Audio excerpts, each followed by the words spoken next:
My boy. Ladies and gentlemen. Yeah. Was good. Good at that. I don't know if you guys are a little saucy or high, but we need more energy. This is a reunited, like somebody play reunited and it feels so good. I haven't seen my man's. Wait, what should I call you now? Lenny Say, it don't matter. I can still call you Say? You can still call me Say. I hope yeah. it's not taboo. No. Mr. Say Curl in the building. Yo, what's good, Yes, bro? sir. What's good? What's going on? What's going on, bro? It's Yo. been a long time. G. Guys, y'all don't understand my excitement. So before we even start, welcome to the fucking Jungle Squadcast, ladies and gentlemen. This is episode 68. We are here, very close to that finish line. Season finale, episode 75, right? 75. We need some strippers in here. Like I'm calling it, like just for like the whole 2 hours, just have them dancing, shaking their ass while we're having casual conversation. Ain't All right? no bills, but they gonna do what they do. Yeah, So we paid them prior to be here. I know so. exactly where to get them too. All right, to my fucking left, we have my A1 Day One, Mr. Rad. What's good? What's good? What's good, man? How are you, man? Doing all right. Good to see you, man. I know we live together, but we keep that distance. You feel me? Should I stay on this side? You Niggas stay on play hide and that seek in this side. bitch. You feel me? Like, It's the loner lifestyle. You feel me? The still Aquarius lifestyle. We're like so social, anti-social is crazy. Like we want to be around each other, but then we're like, I see that nigga next Thursday. Holla at them. But to my far right, you already know, Mr. Preacher Banks. You feel me? Mr. Ra himself. Yes, sir. And I'm gonna just give you another welcome here, man. Eastside Lenny, aka Say Curl. Appreciate you, Which man. one do you prefer now? Like the Eastside Lenny? This is the one? This the move? Yeah, I get. Yeah, you know, I'm pivoting into Eastside Lenny. I ain't gonna lie. Yeah. I fuck with it, man. Like, But I know you since I was Say, bro. So by all means, call me Say. that's what I'm Anybody watching saying. don't know, Like bro. you feel me? Like that's like when you go home. And y'all know me as like Ape Loso, but I'm telling you right now, if I go home and say, "Mom, call me Ape Loso," they not gonna do that. She gonna call me by that childhood nickname because you know we come from that cloth. So I feel like we come from like some good times and horrific times, but we went through that shit together. That's Type a shit. You feel me? That's a fact. I'm gonna be That shit honest. was dope. The entire week, I was just like, is it kuro or kuro? So I mean, I guess the Japanese pronunciation would be the second thing yeah, you said, but Americans say like kuro. Like, Yeah, like the whole week I was like, say kuro. I watched a lot of anime. Bro. Yeah, so I was can like, tell- say I can tell kuro. you I was saying like, say right. black. All right, cool, man. yeah. That shit hard though. It's crazy, even though kuro, man, that's tough. Yeah, kuro means black, bro. But like quick little briefing story about how like we met, ladies and gentlemen. For those who don't know, while I was a sophomore in college, some terrible people made a great idea to get a lot of great talented people together basically. And it worked out for as long as it can work out. That's a fact. But To the the wheels times fell that it off. did work out, I ain't gonna hold you. The shit was lit. And this is where I met Say for the first time. He was just sitting there. Bro, we used to get dumb blizzy over there, like dumb smack. Really, like that's how we all became friends very easily. Playing the tunes, rap, and I used to just sit there and just watch him just like make the beat. Then after he make the beat, he'll smoke a blunt, right? Then he'll check the beat again, master the beat, smoke 2 more blunts. It's a process. Get a little grub in. All right, now we already at the chorus time. All right, now 2 hours later, bro, this nigga's already done the whole song. Then like I'll leave, right? Because I had class during the day. Come back, this nigga already had like 3 sessions locked in already. Like, yo, bro, you've been locked in. There was one thing I'll never forget that you said, bro, and I was like, bro, like, so like, how do you know, like, when to chill and shit? He was, and you dead ass said, he was like, yo, do you got $10,000 in the bank? And I was like, nah. I was like, me either. So I can't chill until I got $10,000 in the bank. So I'm gonna keep working. Yo, for How's real. how's the 10K, bro? Like, That number that. grew, bro. I ain't gonna lie. So I'm See? still working like you feel me? yeah. So Gotta it's keep like up in the goals. No I bullshit. like that, bro. Like I haven't seen you. I think since probably like what 2018, 2019-ish. Probably pre-COVID, bro. What's up, man? How you been? I've been good, man. I've been blessed. I've been working. Had my still ups and making downs. music? Like yeah, man. Every day. I own my own studio out in Meriden now. Really? So yeah. In the That's fire what's spot. up. Y'all gotta come check the spot, man. Bro, I sure, would love for to sure. check that spot out, Definitely, bro. definitely, sure. definitely, bro. Damn, bro. It's a beautiful spot, man. So like, what?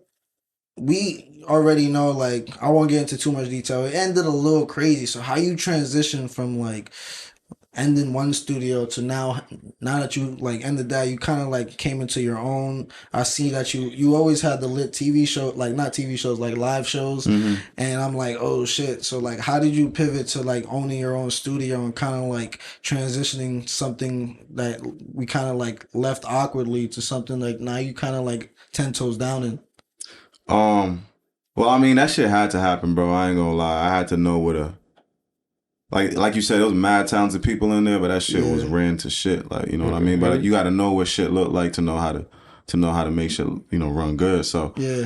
a lot of those experiences that I have from that studio is like I know not who to let in the studio no more. I know who to give space. I know like booking time is like a very like efficient. They were like Sure. they were like the building blocks to like where you are today, pretty much. Yeah, like, 100%. It helped progress. me like understand like how to even manage my time with my own sessions. Because like he said, I do my own sessions with four people, whether it be producing or like recording them. Then I got to fit my own shit in there. So like being there taught me all that right there. Yeah. And stuff. So That's for sure. I think what you guys taught me, because I definitely learned like a lot, because that all was like a totally new like experience for me. Like I was always just kind of like to myself and I came as like a kind of like a hardcore like lyricist.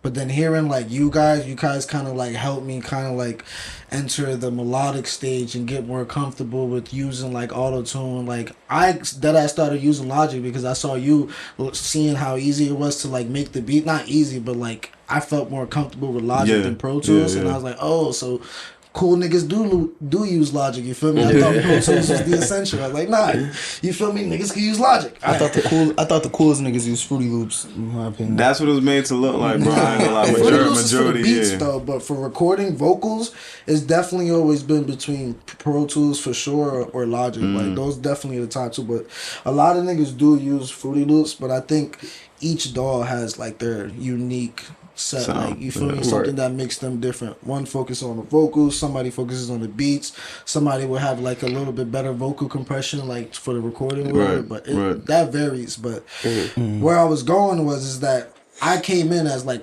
kind of like more of the 90s boom bap rap type shit, and then y'all niggas came through. It was like the flows. I'm like, oh shit, I think I could do this. More melodic ways. Yeah, so like I fumbled the bag with my first couple projects, but I feel like I found like a nice middle.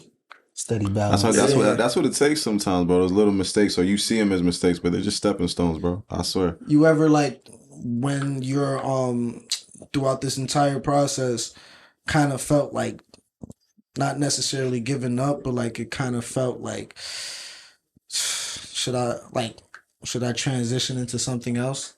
Or did you, since we last talked, like you still been on that same mindset, like nigga, I'm about to make this work? I got crazier, bro. I got crazier about this shit. So the dude you talking about, that 10,000 or all that dude, I'm You 10 at times 100 million that, now, bro. Like I'm 10 times that nigga, bro. Like, and especially at that time, I was thinking 10,000 because I'm thinking about 10,000 people I want to know me, bro. I need the world now, bro. Like I need the world. So damn nigga, yeah, bro. no, That's respectful. Damn, I can understand. I like that. You gotta have a mentality. The world the world, bro. from CT. Where you going next? From CT. I'm screaming either New York or Atlanta. I probably like. I mean, originally I'm from New York, and I do want to go back and just like make like a lot of music in New York. So probably if anywhere I was gonna move, like that, I just say probably would be New York. New York? Yeah. I would love to move to New York. I would just advise you to like stay out here because it's cheaper, but make more moves out here. Yeah, for because sure. For More New sure. York is networking just moves. like ridiculous. They're charging niggas just to get into Manhattan now. Yeah. Like it's kind of crazy now. That's a Parking, fact. taxes, That like shit is nutty out there. now taking the trains, I ain't gonna MTAs lie. and the trains is Yeah. like Yeah. it's damn near $5. Like I used to be able to buy a whole Nick and a Dutch with $5. Now I gotta spend that shit on the like it's Be either life or straight for death. hours. Nah, let me stop. But like, anything you wanna ask about me, nigga? Like I felt like How have you been, bro? Like, first of all, For real. this, bro. I told you, bro. Like, I'm so proud of you, bro. Good Like, looks, bro. This is amazing, gang. Like, I for tried. you to pivot into this, bro. Like, and officially take this shit seriously, bro. Like, be prepared for shit like this, bro. It showed the growth from who you were then to who you are now, bro. Like, I respect the fuck out of that, bro. Stamp that. I appreciate sure, that, for bro. sure. I don't really take compliments very well. I don't know That's why, all right, but bro. thank you. That's all right. I give him one, bro. So don't Yeah, worry like, I about was that. like, damn. All right, cool. real shit. But like, I I'm think so humble. yeah, like, you feel me? Like, I just try to keep it working, but like I definitely still make music. But I was actually getting into it with Ra like earlier. It was just like at the time when we met, like as far as like how I've been at that time, I was like low key at like. To me, I was working on a really great album, that different level Loso shit, and that shit to me was like really, really dope. But then I ended up wanting to like learn how to like make my beats and like mix and master it and shit, and then just try, since all the niggas you saw me fucking with, I basically don't fuck with anymore. So I didn't want to stop. Like you said, I just wanted to keep going type shit. So Right. what I ended up doing was I kind of like figured out a way to like make it work for me and with my budget type shit. Cause nigga, I was broke. Nigga, I'm still broke, but like I was like broke. Yeah. You feel me? Yeah. Nigga, you're talking about 10K. Nigga, I needed a rack at the time. Yeah. Like I needed to survive. You feel me? Yeah. That college life was no joke. But what I ended up doing was like I ended up trying to record and mix and master, but all that shit took me like a long time to learn. So I just decided to just take the time and learn how to make my own beats, learn how to mix and master. Like my mixing is a lot better than my mastering. Like now I'm at that final stage where now I need to learn how to like master my shit. Truly master records, yeah. But like throughout that whole process, bro, like I literally got 2.5 albums like in the tuck, and for some reason like I don't want to drop it right now. Like I feel like at the time, the having all that shit like going on in my life with the school, with the 2 jobs, the relationship issues, this and that, just the struggle gave me the motivation to have more content to speak about. But now as I'm like an adult, nigga, I got the, like, thank God, like I got the job that I got my degree from to like really working. I'm working on getting my master's type shit. I'm making like, I don't need to be in a relationship to financially now to like be comfortable. Like all that. Like I'm just like on some like an adult shit type shit. Like niggas talked about like the life insurance, and I do like this podcast shit. So like this podcast shit and the artistry shit I'm trying to build together. But right now this just needed a little bit more time to grow. And then like I feel like my pen is kind of like solidified, where like now I just know like I can evolve it, but I still have a solid foundation. So like, but I don't know. I feel like I'm not inspired. And what were you saying? You said I needed to be in the right environment, like more around artists, because I'm around too many fucking teachers, right? Like, yeah, honestly, your environment plays a big part. Not only in music, but music definitely plays a big part of that. I feel like you lacking that motivation and inspiration, like you were saying. Yeah, because like my music was like low key, like the conscious, the struggle shit, like thoughtful shit that I was really going through and being really honest about. And I feel like it's not that I don't got shit to talk about, but I just feel like I'm low key like in a good time now. Like to me, like happy music is really cringy music to me. Like I don't know, I can't explain it. He said, I need some struggling. I'm not like Pharrell. I can't come out here. I'm so happy. That's not me. I mean, personally, I think another thing that could be attacking your like you being uninspired would be you as well saying you already have 2 albums in the cut. So like, when you kind of know that you have it already, you're like, I could just drop this whenever. So just drop this. You know, I think once you drop more, then you're gonna, that fire will come back and you'll be like, there's gonna be a need to refill that tank. And shit. Exactly. Your tank's on full right now. You gotta empty it out, and then you're gonna be like, okay, I can make more. But I want this to be like not one of those like, because me and like, for example, me and Say, we had a great song together, but my ass, that was during the time where I'm learning how to mix the shit. So now that shit came out ass because of me. Because I didn't know how to mix the shit. I wasn't trying to pay nobody. I'm like, all right, fuck it. Like, learning process. You feel me? I'm like, I'm not going to hit this nigga up until I got this shit, like, on lock. So, like, I just humbled myself and came to the realization that I'm just going to save up the bread. I'm checking a lot of prices out, and I'm not the type of nigga to do it by the hour. I'm going to have the songs mastered, record, like, remembered, memorized. So I'm looking for a certain price. If I got to pay like 2-3 racks just to record it and get it all done like in the next day or two, and then he sits there and mix it all, that's what I want to do. So that's been my mindset. I'm going to just save up this bread and then just kind of like, I use the music, use the 2 projects that I got, make it into one fire one. Because I just think it's missing something that I like can't see personally. You feel me? Like I need like another ear to listen to it and be like, yo, what is this shit? What is it missing? lacking? Yeah. It takes that, bro. It definitely takes another set of ears and shit. I'm not gonna like this project. I want it to go somewhere type shit. So like I got everything's done, the cover art, all that shit. But it's like I don't really want to drop it until like visuals ready. I don't want to be like, all right, let my friends listen to it and they all tell me that shit fire. Like, of course y'all tell me that shit fire. You just heard me play the beat mad times and rap it to you mad times. Nigga, I conditioned you to like it at this point. So like I need other niggas who are like low key professionals and like to critique it for sure. What does this sound like on the radio? How does this make it into a club banger? Like that's like it just took me a lot of humility to just like humbling of myself to be like, all right, let me let other people like kind of like help me. I remember when you were doing the AR sessions and you were really trying and you were getting a lot of great feedback, and I think that's what helped even with those niggas are assholes. But I think that even then though that actually helped with like some of like your music. I learned, because not for nothing, last week when we were listening to Sosa's album, we were listening to Childish's album, and we heard the long ass intros. We were like, oh my god! But it also brought me back to when you were sitting there in the 8 hours. Like, we don't want a 15 to like a minute long intro. Like you need to get straight to the bars, get it straight 5 going. to 10 like seconds. They said that's how you should be starting your music. Like, you should be hearing something to engage the audience. Unless the song is gonna be a fucking slap. You feel me? And that shit was not a slap. That shit was not a slap. But I want to say I apologize. You might as well just transition into the music right now. Like, I want to just start out saying I apologize to Chief Keef. I gave your shit another listen, and it's a decent album, bro. Like, it's a 1, 2, 3. It's a decent album. Like that 1, 2, 3. I re-listened to what's it called? Grapevines with Sexy Red. Yeah, one of them. That shit was hard. The Treat Myself was hard. Like I got some shit for the playlist. Like good looks, but salute to Sosa. What y'all think about him making $23K the first week? Mind you, he's independent though. You feel me? Is that a flex? That's a salute for sure, especially because I think he produced most of those beats. He made those beats as well. Oh, so all those proceeds go to him. I think that's a flex. You think that's a flex, bro?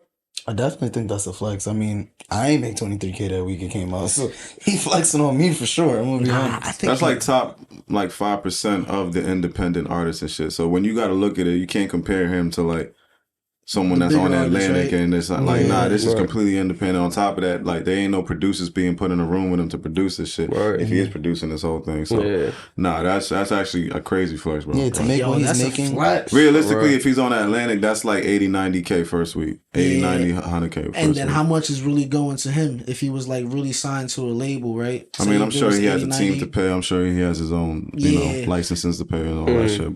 But nah, that's actually a good flex to be honest, because I feel like a lot of niggas look at that big number, but then they don't really see where that number is really going. Like you said, you got to pay the team. The label's definitely gonna want a big chunk of that because they invested in you in the beginning type shit. So at the end of the day, if it's all going to your pocket, like him, Meek Mill's independent, more power to you for real. Respect, bro. That shit was dope. Y'all want to get into that A Boogie review? Because I know what. Let's get it. We went a little crazy. Fuego. It's the Better Off Alone. Better off alone.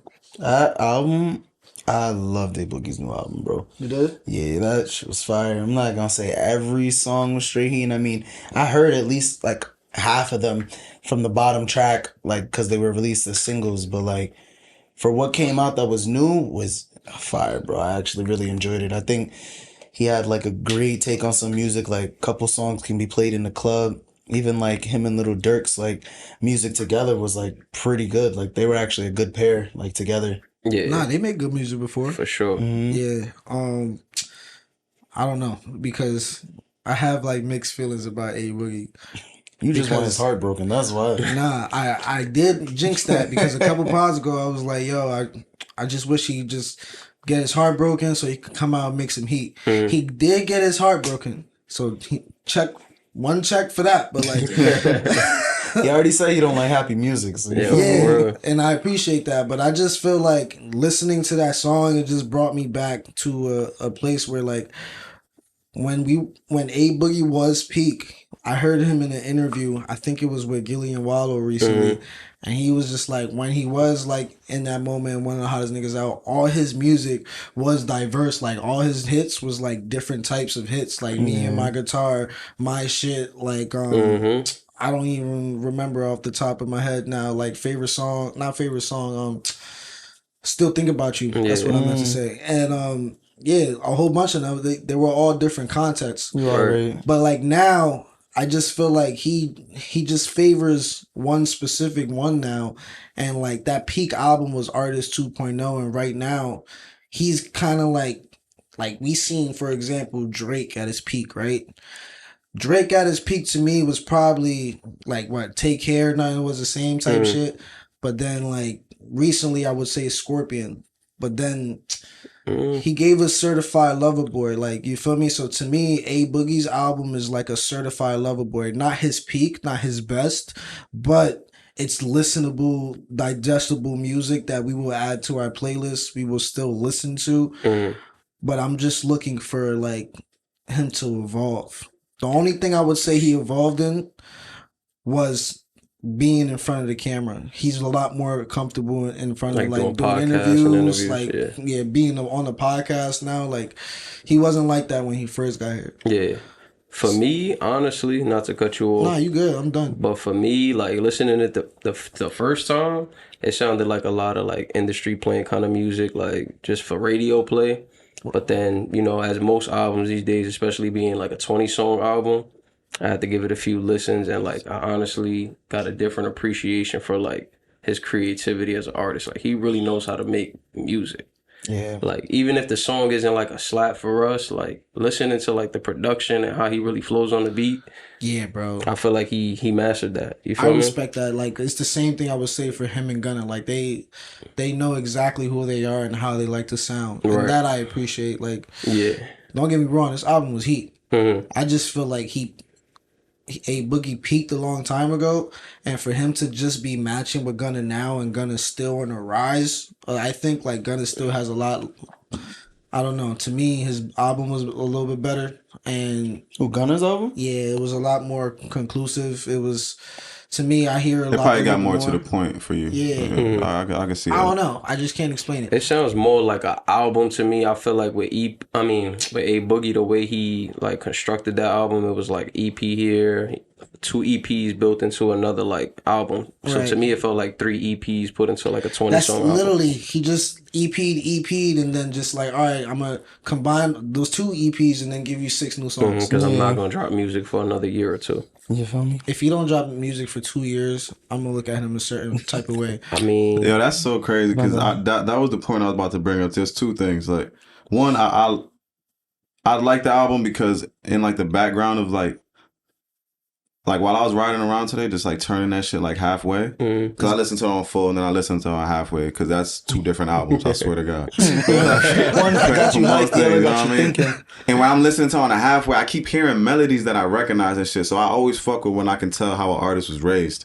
So I could tell what his mother was playing in the house. I don't know if y'all heard when he's like, I forget what song it was when he kind of sang "When I See You." And it's like melody, like he does it a lot, bro. Like probably all over that last album, there was like 5 different references of like old songs, but he just sang it in his own way and shit. And it goes so smooth and then out the air that you don't even realize that this is like old melodies and shit. Yeah. But so I like that shit. I like that he can pay homage, basically. Pay homage, still pull from what clearly like inspired him and shit to make music, which makes sense why he's such like a tweener between the rap and R&B. Like the nigga got an R&B heart, but like like a rap bop. You know what I mean? He was raised in New York, so he's like, I gotta spit some bars. And then the second thing I was gonna say, in fact, bro, I love when artists can show themselves. The second thing I was gonna say was how kind of unfair it is. Like with the bro, I feel like generations got smaller, windows got smaller. Like the average for an artist to be like popping, bro, used to be like 5-8 years. Now that shit is 3, like 2, bro. 3 years, yep. Now that shit is 3, and now if a nigga don't drop in the next 2 years, he ain't dropping a minute. It's not even like, about dropping; it's quality or what you dropping. So like the baby, he was oversaturating us with music to the point where like over and over. Now it's like we we're done with the baby sound. Right. So it's like it's definitely like I feel like a fine balance. But with the baby and A Boogie, they're not from the same generation, but like A Boogie found a way to still have a relevant sound. Like so his sound still, like, even though he came before the baby and the baby's already out the window, his sound, it's still the sound that people still are trying to, like, not necessarily copy, but he definitely influenced today's sound a little bit. But you see what I'm saying with the generation thing? Like, the baby's probably, what, 31, 32? Yeah. A Boogie's, what, 28? Yeah. Them motherfuckers probably went to high school together if they was in the same time. Like, that's The baby same. was a senior. But now generations is like, nigga, you could have been a senior and a freshman, and you're an old man to me. That's crazy. Yeah, Like, that shit is a little crazy. It's sad, but it is what it is. it's the It is reality. what it The is. music, the business is the youth, nigga. So Yeah. it goes on to the next and on to the next. So Right. how do you battle that, like, as an artist, like, that's upcoming? Like, how do you deal with that? Shit, I work with the. I can't believe I even saying I work with the youth as much as I do, but I don't know. The same way I'm pulled, like, the youth come to me for information. Like, a lot of artists around here and shit. Like, I go straight back to them to find out what's, like, Yeah, because we don't really know popping and shit. I'm 27 years old, bro. Yeah. It's like I have the attention span to, like, really watch that shit for maybe a second, but these niggas is on that shit Yeah, all Maybe day and early. shit. So I take the information from them. Can y'all get sturdy From the OG. as a 27-year-old? You see these knees, man? I tried. I know we all can I relate. get a couple shots to killing me, like we going crazy. You can I'm do it going yourself? crazy. We going crazy. We going Come crazy. on, You know how to do it though, like the I'm rhythm and everything. Bro, I'm from the towns, bro. Like, Oh, I'm I'm trying trying it, to. I'm telling you, yeah. I could get sturdy. Man, y'all overthinking I tried, this. nigga. I tried. I think I that's just need to hard. learn the steps, but like my knees was, yo, bro. I should take Bill for that. If I stand for too long, for too long straight, bro. and I just move my knees, that shit cracking. Nah, real shit. But like I remember what I meant to say was just that time, not only the time it gets smaller for their stardom, but it gives them artists can drop like one album and then kind of like chill for 2 to 5 years. Now it's like they don't really look for albums anymore. They're looking for singles, but you have to stay relevant, like almost like every day, like through social media. So well, like, the art of making an album, like a concise album, is like a lost art. it takes a long time Yeah. to make that, and people in this microwave generation would not appreciate that. So they want it now, and then that's what the labels are kind of like transcribing to a little bit. But what do you guys think about Cardi then? So Cardi is literally. She came out, I think on some type of post, she was just like, yo, I'm not dropping music for the rest of the year. But she's been 7 years with no album. Like, she hasn't dropped an album in 7 years. Has it been that long? 7 years? Yeah. Damn. I feel like it's situational Invasion to of privacy. the artist, though. That shit came out when we was, like, damn near when we met, nigga. Yeah. That shit's crazy. Yeah, she Maybe just she been don't dropping need to. singles and features. You know why, though? Because there's 3 songs on there that I think went, like, diamond or platinum or some shit. Like, and Yeah. a lot of people, do you guys think it's like fear that she's scared to drop because she can't live up to her album, or do you feel like I think she that's just exactly It's blasphemous music wise, but I think she's almost at the tier of like a Rihanna where I don't have to. Yeah. she been got I can there though? understand that. You know what I'm saying? But you say that to somebody and you're still speaking music and then it'd be like, oh, Cardi B makes music like Rihanna. Like, nah, that's not what I'm saying. Nah, Like, yeah. on the like you just said, 3 diamonds on one album. Yeah, she Yeah. came in super Yeah, crazy. you're not even allowed to make probably music after that, bro. She could chill, Go but chill. She did what she did. That's like, does anyone remember the next painting after the Mona Lisa? No, That it's you it's that get what I'm big. saying? Yeah, Like the we don't Mona need Lisa to, was yeah. I like his that. was his masterpiece, Right. and then from there it's like I drew some apples and oranges and shit. That's like true. that. Nah, but- So I'm gonna give you those features, but like here's the album that did what needed My to life's be work done. type shit. Yeah, my Yeah, life's yeah. work. Like, I feel like it's 2 things for her. Nah. I feel like we were saying, she came in like at her pinnacle almost, and then yeah, because she was on the internet phrase or like a live like a reality star or some shit, right? Yeah. Yeah. She was on all of it. but Yeah. like, you know, she came out peaking, and then it's like, you know, obviously life happened, and then, you know, that affects your creativity as an artist for sure, going through a lot of family stuff. All them kids. She had like Yeah. 3, 4 kids Yeah, already, she right? a mother Exactly. now. Yeah. Yeah. getting So I cheated feel on. like that was a big For sure. impact, along with like how many female artists just came in the game. You feel me? It's hard for her to like stay at that high pinnacle, come in with another album off that crazy album, and then now you got crazy competition on top of that. Yeah, because the sound is definitely changed. Yeah, she might expose herself if she drop. That's what I'm saying. That's I feel what you're saying. I feel like so many female artists came in.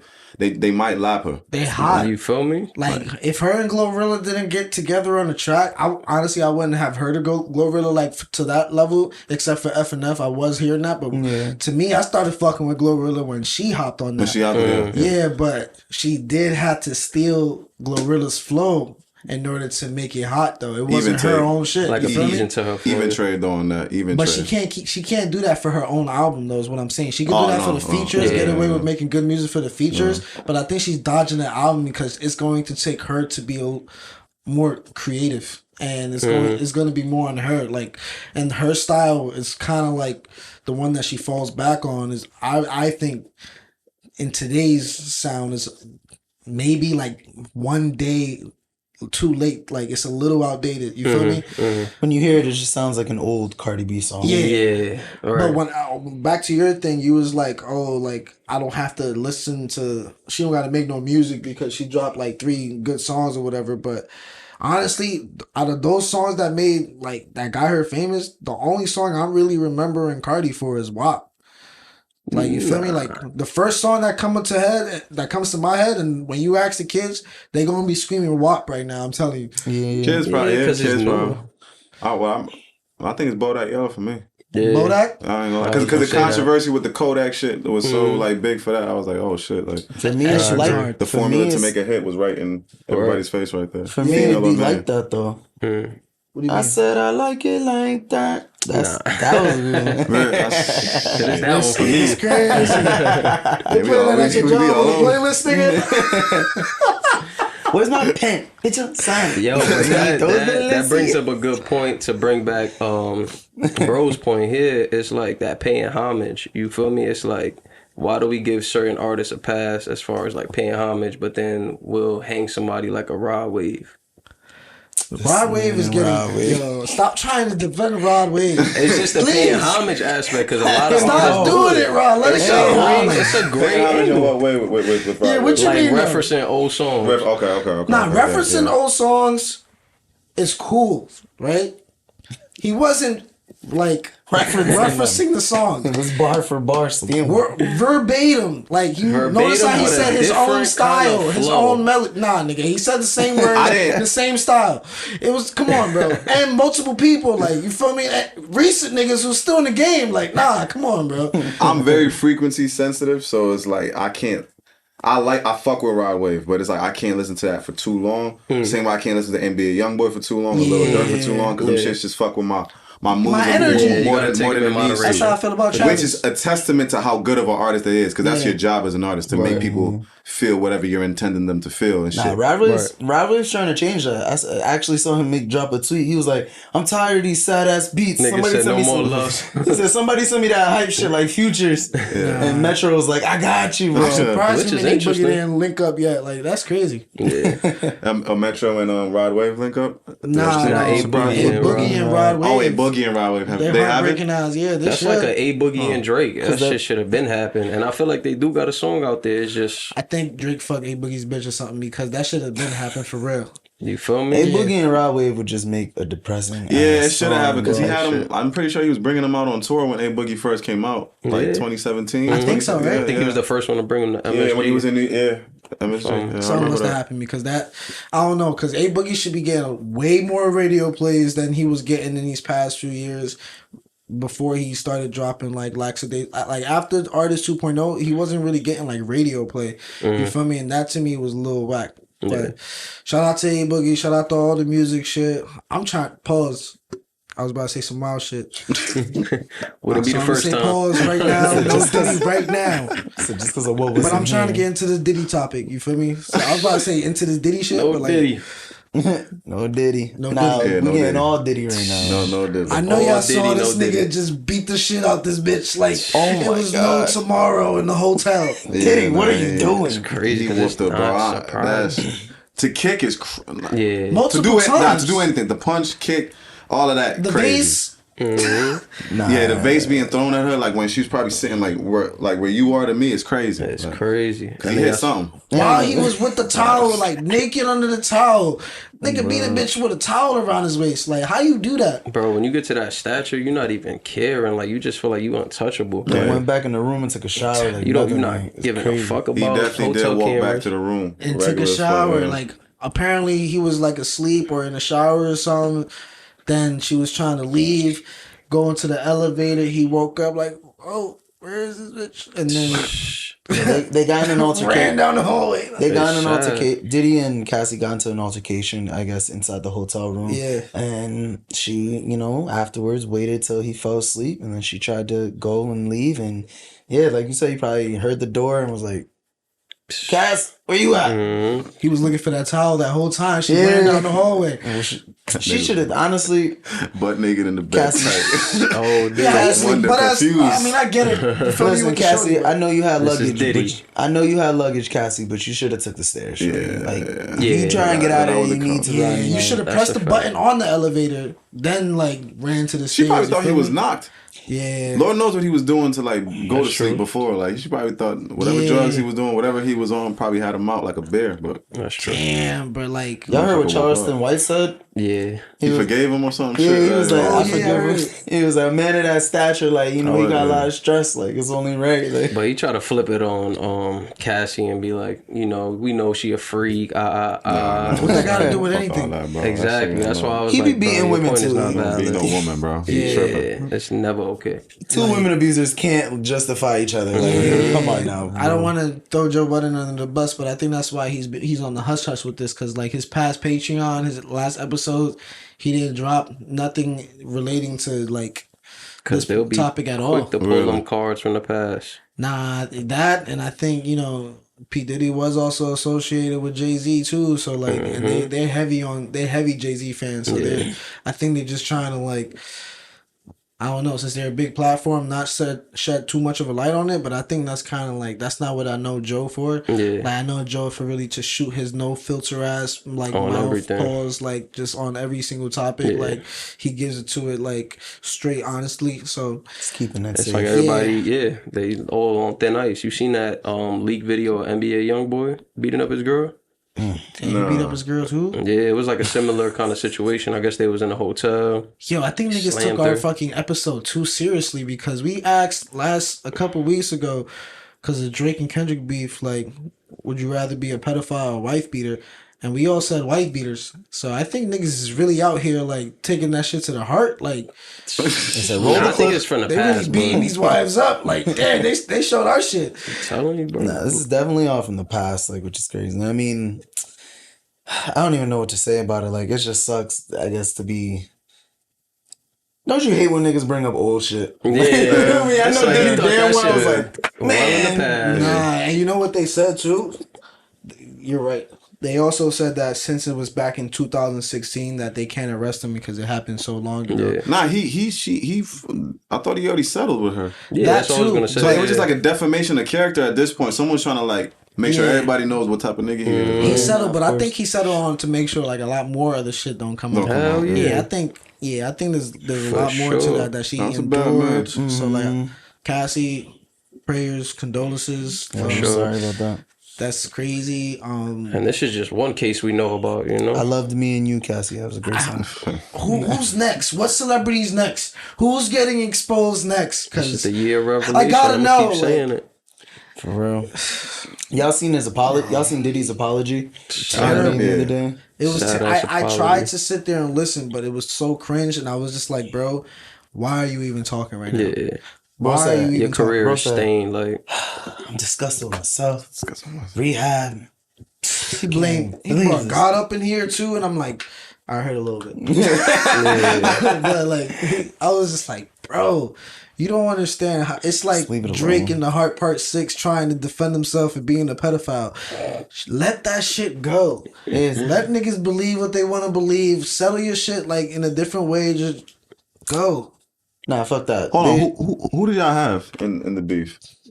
Drake. I mean, if I'm gonna say like who won at the end of the day, I mean, I'll give it to Kendrick, but not by like a He was landslide about type to shit. cap, but good shit. Not by a He landslide. said good shit. You know, I thought he was gonna lie, but I thought he was gonna lie and say Drake. that Family Matter still bought, but not like That's a us. That shit gave it. That shit That was hard. the knockout punch type shit. Respectfully, I'm not even listening to none of them shits now. I am like, I don't even know how to sound like straight with this, but I'm beefed the fuck out. Pause. Yeah. But, like, I don't want to hear no more. No, that. Like, I don't know how. That was crazy. That was crazy, right? Like, That was wicked. I said pause though. Like I heard it. Like you feel me? Like I pause. I saw it coming. Like There damn. was no way around that one. Yeah, but like, Wait, but you didn't listen to any of them? I heard all of them. Like I'm just saying, like bro, when He's over it. when they all dropped, I was deep in the analyzation. Like I Yeah. was reading the lyrics, searching everything up. I was on it. And then once Not Like Us came out, and then like 3-4 days later, I was like, I hope these niggas don't drop any more disses. Yeah, like because done I with said, like Is that an I'm indication of gonna repeat it Kendrick winning in your eyes then? I think Kendrick won off of many reasons. I think he was winning as soon as he responded with Euphoria. I think he was already winning. Cause I had Drake up all the way until Kendrick responded. To be honest, like after really, You don't beat pedophile allegations, bro. That's the thing. You don't beat not even those. with wife beaters. So like we all decided to be wife beaters instead of pedophiles. So like he just had the better. To me, he won because he had the better. Kendrick had the better narrative, and the strategy was just like the chess move. You feel me? Like at first he was getting the shots. He threw the shot. Then Drake dropped push ups. Then he dropped Tailor Made. Those shits was hard. And to me, I was like, they was so hard. I was like, damn, Kendrick a bitch. You feel me? Like, that was literally my thought. He Like, was almost canceled. this nigga a bitch. Like he not responding. He going quiet. Like Bro, like that. Who's That really little nigga like punch that? hard, bro. I ain't gonna lie. That Yeah, little but nigga then punch hard. Euphoria dropped. Then at first it didn't click with me. Like you feel me? Like I was like this. Drake has a way of making you think that because he came out with a club banger. He's on top. No, like the other person is obligated to off the rip respond with a club banger. But he just changed the narrative of what a diss battle is. But a real diss battle was rap, nigga, disrespect. Like you really coming at your neck. Like this nigga came at his personal life, like his children, his like identity as like his whole persona. Like put that shit in a song and said I hate you. Like now niggas are really confident and outside really expressing themselves saying I hate you. Like Bro, I don't like that's you. fucked Nigga. up, bro. I ain't gonna lie. I ain't gonna lie. Yeah, I hate you part. Yeah, but he also made niggas be haters for no fucking reason, bro. Yeah. You got people booing. Stand Got that. people. Drake haters are haters for no fucking You reason. got people booing Drake and in the club now, literally. Bro, I was in the club. I was actually in the bar the other night, and I swear to God, this DJ was going back to back with Drake and then play Kendrick, then Drake, then play Kendrick. I was like, you little bitch. Yeah, He's just trying to bitch. start conflict in Yeah. here. Huh? Imagine a whole fight start, bitch. We Canadian in this bitch. Someone drunk enough it could. I'm pretty sure it's happened, bro. It's a big world, We'll bro. never know. Yeah, facts, but Real nah. shit. I don't know. Like, and then from there, not only he dropped Euphoria, the 616 in LA was a bait track. You feel me? To get Drake to drop Family Matters, his nuke, his red button, and the shit was hard. All three of us on FaceTime, like, excited as hell. Oh, Rap Genius refreshing every 10 minutes trying as to- they was working. We were listening to the song before Rap Genius had the lyrics, nigga. Like 15 minutes later, nigga, check this nigga Kendrick drop. DJ Academic's like, oh my god, did Kendrick drop? Oh shit. He's listening to Cox and that. I'm listening to DJ Academic stream. They're both finding out like around the same time. Like Cox and that is like 10 minutes in the future though. These motherfuckers is locked in, and then bro, we listened to the song after we're like hype, like we just took like Molly and Coke at the same, just like that's how Drake made us feel. Yeah. Euphoria. Nah, let me stop. Euphoria. Then we heard Meet the Grams. And the way my soul, my mood, my emotions. Meet the Grams is from like when he went from Adonis to his mother to. Yeah. That was, I was like, he just like, it was just to me, he reached the epitome of disrespect. Like you brought not only the mom, not only the dad, but you brought the child and the imaginary child, DK, we don't know. But like to me, that's DK. But that's what I'm saying. Like, if people like, why don't people? Do people not see this is exactly why this nigga didn't want to show the kid in the first place? Adonis. which like I really doubt there's a daughter. Yeah. But this was the whole reason why he didn't just give Adonis' name away, bro. Because you know how many niggas was waiting to have some ammo to shut at this nigga, bro. I think That's a what's he was actually, and I had just proven it, bro. You gonna send it? You wrote my kid's name. Yeah, for real. You heard? I That shit was wasn't. fucked up. I We wasn't can't be in the hiding same my room kid no from the more, bro. world. Like, I was I gotta hiding touch the you, world bro. from my Like, kid. Real shit. Nah, but there's truth to that line. He was hiding the world from his kid because when Pusha T dished and he called it the story of Adidon, Drake at the time had a deal going on with Adidas, and he was gonna release announce his son with the Adidas line type shit, Adidon or whatever, like together. And then Pusha T just stomped on that. He just found out from some sources, and he just got to the narrative. Narrative win this shit. You feel me? Whether it's true or not, it don't matter. Bro, I saw mad people trying to get on Drake about that. Oh, you have to like, how corny is it to try to release your son with a sneaker or with like an Adidas? I'm like, bro, I've seen y'all motherfuckers baby showers, bro. Weak ass baby. And you gonna come at this nigga for trying to get a deal with Adidas for his announcement of his son? Like, bro, like, heavy the head that wears the crown, bro. Yeah, it really Heavy the is. head, bro. Because you gotta face. People want the crown, bro, and you gotta kind of like. I think he knew that, but I think Drake kind of like he underestimated Kendrick significantly. He had the potential to beat Kendrick by all means, but I think he just like reached that level where he's just like, yo, He got called I am a the pedophile. man. I don't got beat this. those, It bro. don't really matter. Like I'm the internet mate, but nigga, then what did Kendrick do? Less than 24 hours later, he dropped the shit that Drake is known to do. Make hits for the club. So I think the last difference I would say is the culture was behind Kendrick. Kendrick had West Side. Kendrick applied that in his music, into his bars. Nigga gave us Not Like Us, the last verse, a fucking Black History. You feel me? Trying to free the slave. No. Like, I was like, oh shit. I think to sum up his answer, it'd be Kendrick Lamar. Lamar bodied it. So This man just gave you an essay on. I think Kendrick Lamar won because That was a whole like synthesis. for me though, favorite artist between the two still would be Drake. Battle wise, I give it to Kendrick. Kendrick delivered what he needed to, and he kind of like put a smudge on Drake's name, you know, with the calling him a fucking pedophile mid-layer, like now you got niggas in the club literally dancing to a song calling you a pedophile. It's crazy. Certified lover boy, certified pedophile. But the heart was definitely like, it was unneeded. Like, you shouldn't address it, but at the same time, it was a good defense. Like, it was a good defensive song. This is what that was, bro. White flag. Waving the white flag. Yeah, like, I'm gonna say what I have to say. Stop hitting me. Yeah, like, I'm gonna say what I have to say. I'm gonna let you know your statements aren't true, and I'm gonna back out of this. Okay, I get it. You can fight. I won't fuck your bitch no more. Like, Stupid.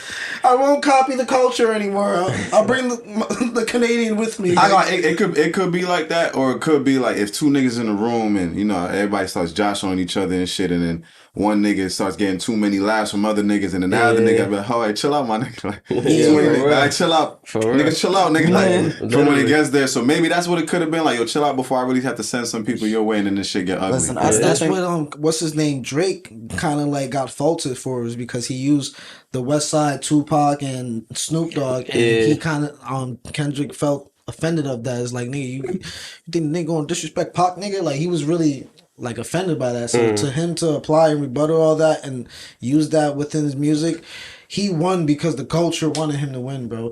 He's been saying everything and that everybody's been thinking, but he did it more creatively. He did it a lot more aggressively and to the point.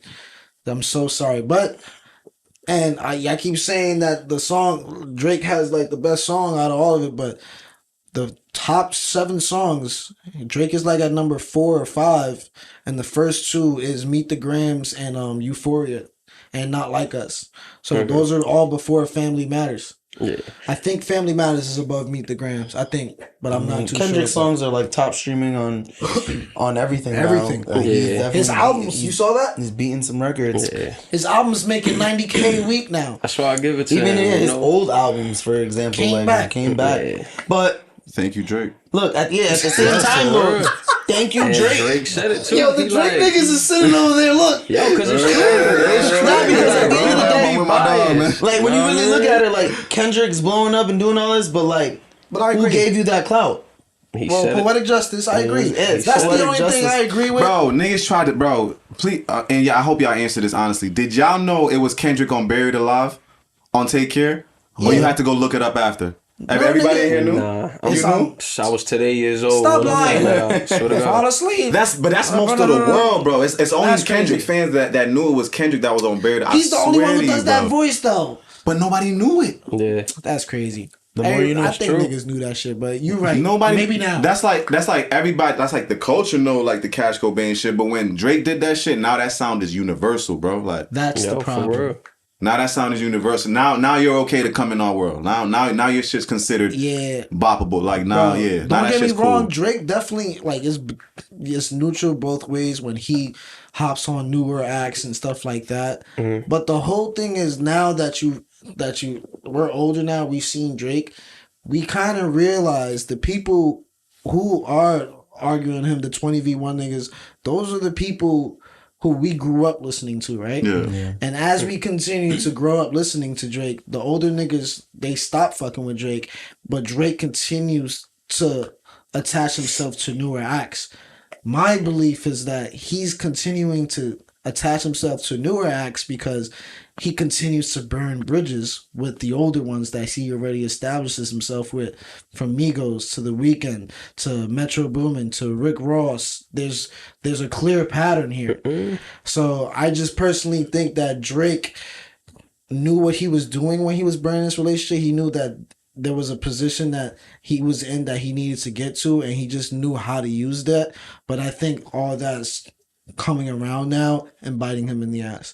But like you said, it's the crown reference. I don't want to misphrase it, but Heavy yeah. the head that wears the crown. Heavy the head that wears the crown. So Jay-Z said it, Eminem said it, like they all had to deal with this. You feel me? The top niggas in the game had to deal with everybody coming against him. He was the top nigga in the game, so it's just his time. Yeah, it's gonna come with that. I wish his and Nah, you good, bro. I wish his and Ye's relationship was better repaired, or at least like how they tried to make it seem after that, dual concert they did. I wish their relationship actually was what that dap was made to look like. You know what I mean? Because I feel Fraudulent. like Drake is, you said it was, of course, 100% fraudulent, but I feel like Drake is like a student of it, and the only person who's done this, like especially going back to the youth consistently as a rapper, is Ye, bro. Like that's the only person. Remember when he was doing shit with Melly one week, like, and all of a sudden he's with, like, you know what I mean? But that was. He was the first one kind of doing that shit, bro. I like that though. Like that's a good thing, but I don't think that it should come at the expense of your old relationships. You feel me? So, but they did though. Huh? I don't. Well, that's Kanye though. He's kind of like a random nigga. Like I'm about to say it was just kind of random to him, but I feel maybe it was more intentional with Drake. Yeah. I feel like it could be true. Like, you feel me? That could be like an offset sacrifice, like, appeasing to the newer crowd, and then obviously shedding off some of the OGs. But I just also feel like it's certain, like, very specific individuals of that stature that could actually do my it. boy Like, using some language over there. come on, man. Okay. Something like that. Spell But stature. like, That's how you know we looking at our pods and we like, damn, we're talking too much niggerdom shit here. Like, nah, but for I like real, that. like it's only a select few that's a Kanye and a Drake that could actually, accommodate to the newer sounds and make it like boppable for You sure. can't hear Rick Ross and Yeet. Exactly. You feel what I'm saying? You feel what I'm saying? So you can hear Lil Wayne and Yeet though. I think Lil Wayne is still the universal piece that can fit anywhere. Oh, that's he's still doing course, that. Like Rich everyone- the Kid. I mean, he's not new, but it's still like a newer sound. There's no one as pure as Lil Wayne too, bro. Yeah. It's like I'm Everybody just look here to up to make him. music, bro. Like I don't know none of these little niggas until they put me in front of these little niggas. Like that's pure to me, bro. Super pure. Yeah, he sure. lives like as he ages, he just somehow continues to find ways to be youthful. I don't know if it's the lean, the drugs, or like I think every single dread that comes off his head adds like 20 years to his life. Because like that nigga is like, I don't know, bro. I just love that man. I just made fun of him, but I love that man. Like he's like literally my top I would say. Is it top 5 or top 3? Top 3 for me. I swear to God, bro. In my head, I said top 5, and I was like, nah, that's too many niggas. Like, top 3 for sure. Yeah, because he's the only one that can fit into all the categories: old school, new school, like just like innovative. Like he just creates his own sound. So he's low key the grandfather of this shit that's still walking. Like he's that OG uncle. Like we all look like this nigga, bro. Tattoos and dreads and long hair, bro. We all look like Wayne. Love this nigga, man. I remember. Do y'all remember his verse on Khaled album? Which one? Fuck. On God Did. I do, but I don't. Bro, I just probably go play that shit, bro. Yeah. It defines the grandfather of all this shit, bro. He had the best verse on that album, right? It's just that it was in a my little opinion, short, yeah. and Jay-Z just went mad long. It wasn't that it was a little short, as Jay-Z was that long. I heard the story about it. It says they set the record to Jay-Z, and Jay just rapped over the whole thing, bro. So even his verse that we hear today is still cut short. That's shit is crazy. They said we're just gonna use this. All right, I think we're done with the music topics. I do wanted to laugh at this. It's something quick. It's about, I don't know if y'all saw the Sexy Red high school fight. Yeah. Did anybody see it? Been on that. Been on that. She was like, She was throwing shit. She was getting it in. The only thing I didn't like was that she hit her from the back of the head type shit. You feel me? Whether it's a man or a woman, I'm not gonna respect that. You feel me? I don't know the situation. Maybe a call for that. Like maybe she took it there and it was like, all right, bitch. Wait, so I'm gonna see you on. She started it?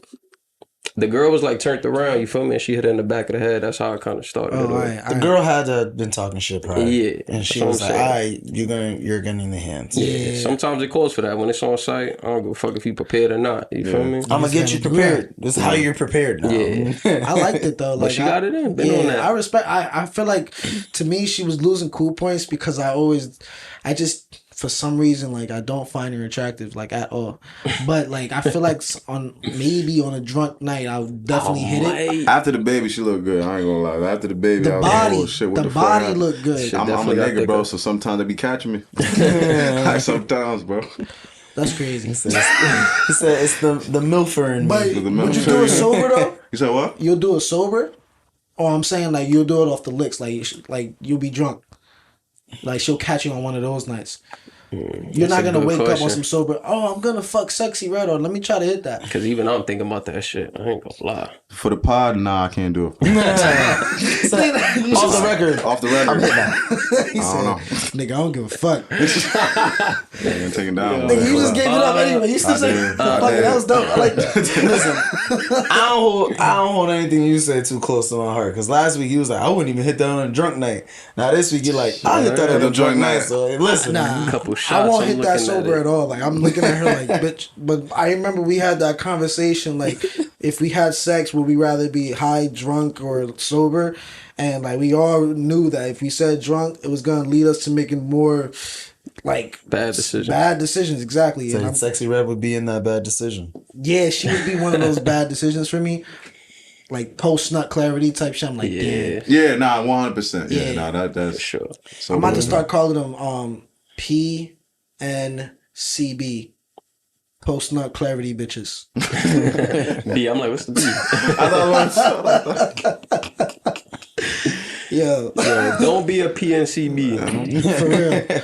If I ever just like, we all have like certain females we follow together. If you ever see me just put hashtag PNCB, you know exactly. Man. Post nut clarity. So bitch. that's gonna be a name in my phone on your contact. So Sexy Red, you are a post nut clarity bitch, but you can fight.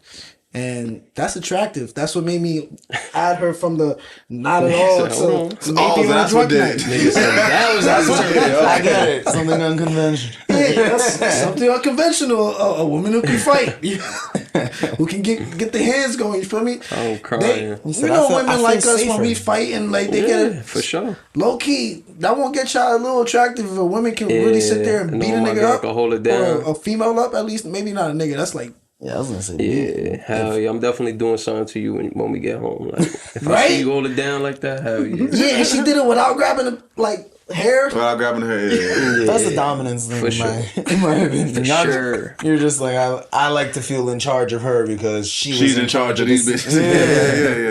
Yeah. Nah, but speaking of post nut clarity bitches, I want to talk about y'all remember Kel from Good Burger? Hold on. Nah, go ahead, bro. Hold on. Nah, Go ahead, bro. He said, "Welcome to Good Shit was crazy. That was tough. He was supposed to clarity, but by The all means, he's transition on was Club on Shay point. Shay. You feel me? I'm trying. You feel me? He's like, I'm working be on on the it. good timing too, because Rab be on my ass like, nigga, it's 2 said, hours. yeah, so, I got bedtime. Like, I'm like, all right, So, me right, too, nigga. he's doing this for you. Yeah, you feel me? I got this. But listen, Kel on Club Shay Shay. Oh man, I didn't get to watch all the videos, so if I get some of the information mixed up, you guys are always shitting on me under the comments, correcting me. Thank you on YouTube. Thank you. Like, comment, subscribe. Apparently, his wife cheated one time, and I think that he was talking about, hey, she cheated, he got back in a relationship with her, they stayed together, she had like a child, and it wasn't his child, and apparently, like, let's just say this happened twice, all right? Fuck it. I think she cheated on him twice, or had 2 kids twice, or one of them is not his, all right? Yeah. He stayed, though. With the marriage, he stayed, even though she cheated and had a baby with another man, and he raised the child. Now, all gentlemen in the room, even the man, what's your name? One more time. Scrap. Even Scrap in the back, like, please answer. Are you staying with your shorty in the marriage after she cheated on you and had another baby with another man? And are you raising that child? That is not my child. That baby and that girl's gonna be gone. He said both of them. For those of you guys who did not see, gone, nigga. That's what Literally gone. nigga said deuces twice. Said- This is for the wife. Both of you. This is for the kid. This is buy one get one. Out of here. for me, if I didn't sign a prenup, I might have to stay. I might have to stay. You ain't taking half for that new baby and that new nigga. Nah, for real. That's a good point. Damn, I didn't think about that. Wait, so it's his wife. Yeah, Yeah. they're married. It's his wife, and Raising- he ended up staying. I mean, for me, I think it had to do with anything more like for Kel, like religious wise. I think that might be the reason he stayed. So I've seen him do sermons for church and like speaking on that, like, you know, like his religious standpoints. I think he definitely stayed just because, you know, like it's a marriage and you're supposed to work through it. We and can all that. forgive, but we can't forget. And sometimes you feel me? Fool me one time, shame on you. Fool me twice, can't put the blame on you. Yeah. Fool me 3 times. And she's fuck breaking you. Like, vows at the end of the day. Yeah, Like, you like, stepping you- outside of the marriage. you deserve better, Cal. And at the end of the day, give you some level of respect because that child probably does look at him as a father. You feel me? So like, and that's what it be. Takes a man to stay. I mean, Yeah. it definitely hurts your Yeah. pride. I mean, but I'm not doing that he shit. did mention after the first time she cheated, like, and you stayed in the marriage, they weren't engaging in sex, like, anymore. Like, he, at that point, was disgusted. Like, I'm saying he was disgusted with her, I don't but care. that's pretty much probably what led to her cheating again, was like, you know, I'm not touching that. Go have fun. Respectfully, I do not care. You have to go. Take that baby, the bastard baby, and get the fuck out of here. Because that is like, bro, you know how many times I've been heartbroken? And I think that would be the biggest heartbreak. Because, all right, cool. You cheated one time. I'll get my cheat back, cool. But I'm not out here seeding people up and getting seeded. You feel me? To keep the baby and You to wildin'. go through all I'm of not a that, that's guard. Like like you Crazy. over here, you can't even be low with your cheating. You Right. over here getting pregnant. You're raw dogging. Like now, I gotta get tested and do my shit. Like because you're over here. Yeah, we gotta think about too. Bitch, you're irresponsible with your shit. At least that's a I'm over fact. here fucking cheating on you with a the rubber cum- on. yeah, like- You feel me? Nah, that's a fact. And as crazy as it It's sounds, crazy. like Get your tubes tied. You feel me? as crazy as it sounds, I mean, I'm gonna just go on the record and say I'm not gonna be in that type of situation. But I feel like he's in that 0.0000001% of like I understand him staying. Like I feel like he's just so locked into that situation where it's like it's probably a bunch of stipulations that you feel me. That we don't But know are you about. doing Yeah. that though? Hell no. That's why I said I'm going on the record. I'm not gonna be in that type of situation And you not doing that? Nah. at all. You right, nigga. The stipulations, like he said, is probably either the marriage thing. It's probably just like optics for visual. He wants to just have that. He like if he's religious people like if they're doing sermons and shit, they gotta have a wife behind the sides, and those be the people who really be in the dirt like the most type shit. So Yeah.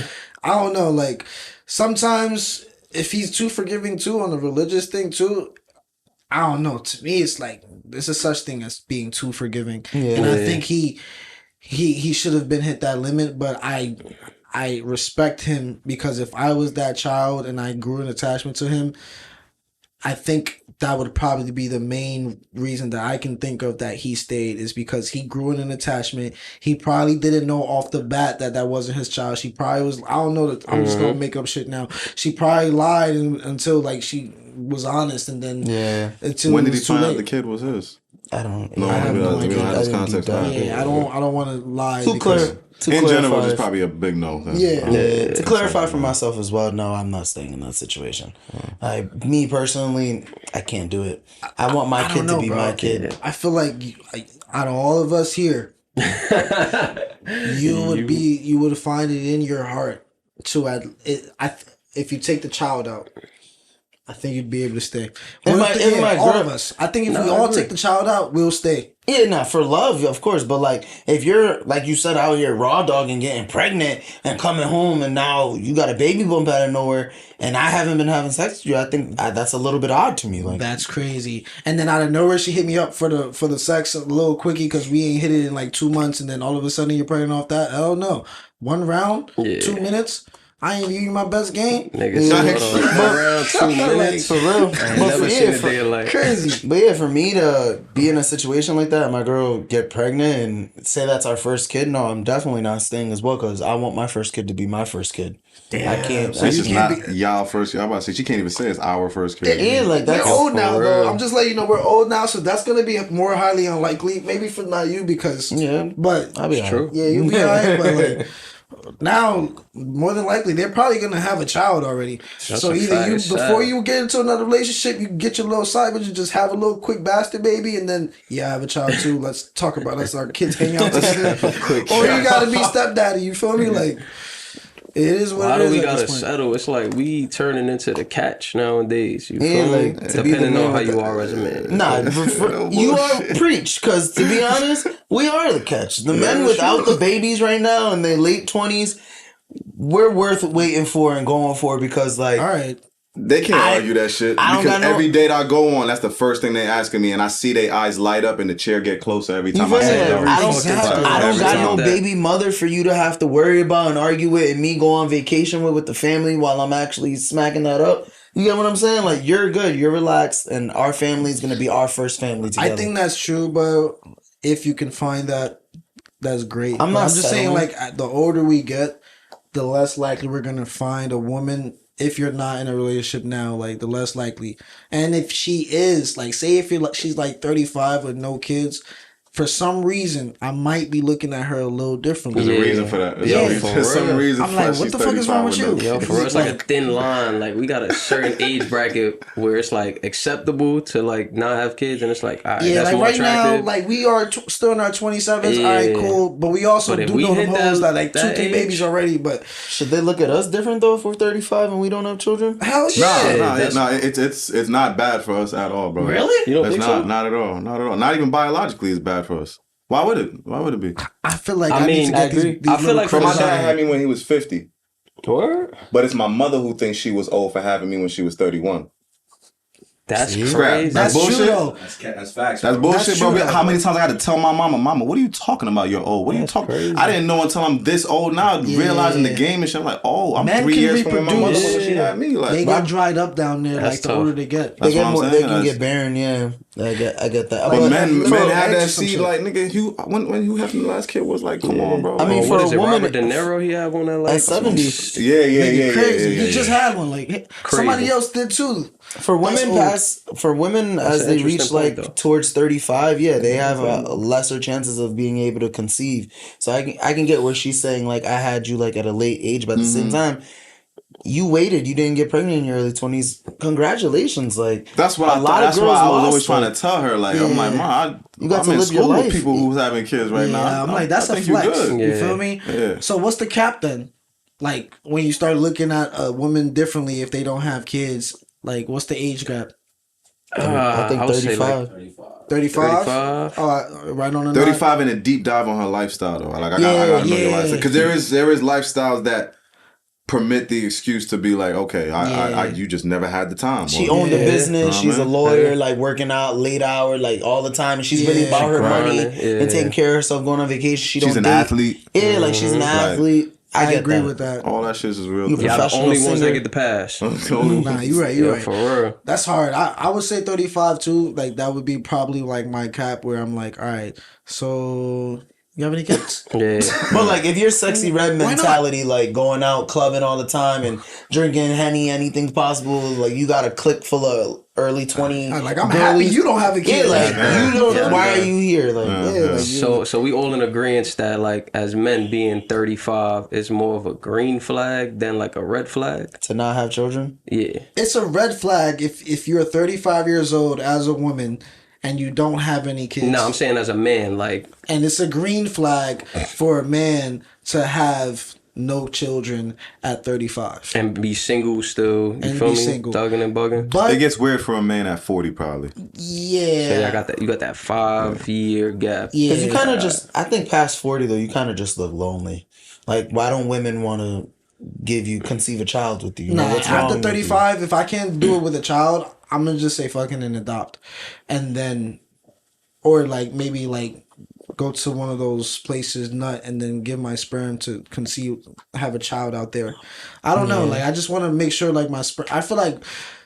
Wait, why though? Why? Hold on. I want to go deep on that because why? Because those were for two different fundamentally reasons. Like, so if you was to say that you was just wanted You're to right. There go were give two different reasons. give your semen away to a thing, that would be because you believe in the fundamental reason of men being on this earth to procreate. But if you say that you just wanted to go adopt a child, that's more on the nurturing side where you feel like every child that's already born needs to be nurtured. So which side are you more so on? I think a little bit of both, but I'll lean towards just to have a little bit of me out there. Out there, okay. Yeah, Just I to know respect that, I like, respect I either, lived but on flex. because, like, I get that. Yeah. at least I'll have that through a DNA way. But if I can't do that where I can conceive, or like say I just ran out of nut, you feel me? Like Yeah. I jerked off way too many times in my life. It's done. I emptied the clip, Shooting blinks. blanked out drugs. All right, I will want to adopt. I still want. It might not be a little bit of me as far as like bloodline, but like I can give him a little bit of me of like who I am. So, Yeah, for sure. So like either way, as long as to me, if I can get that out there, I'll be okay and content.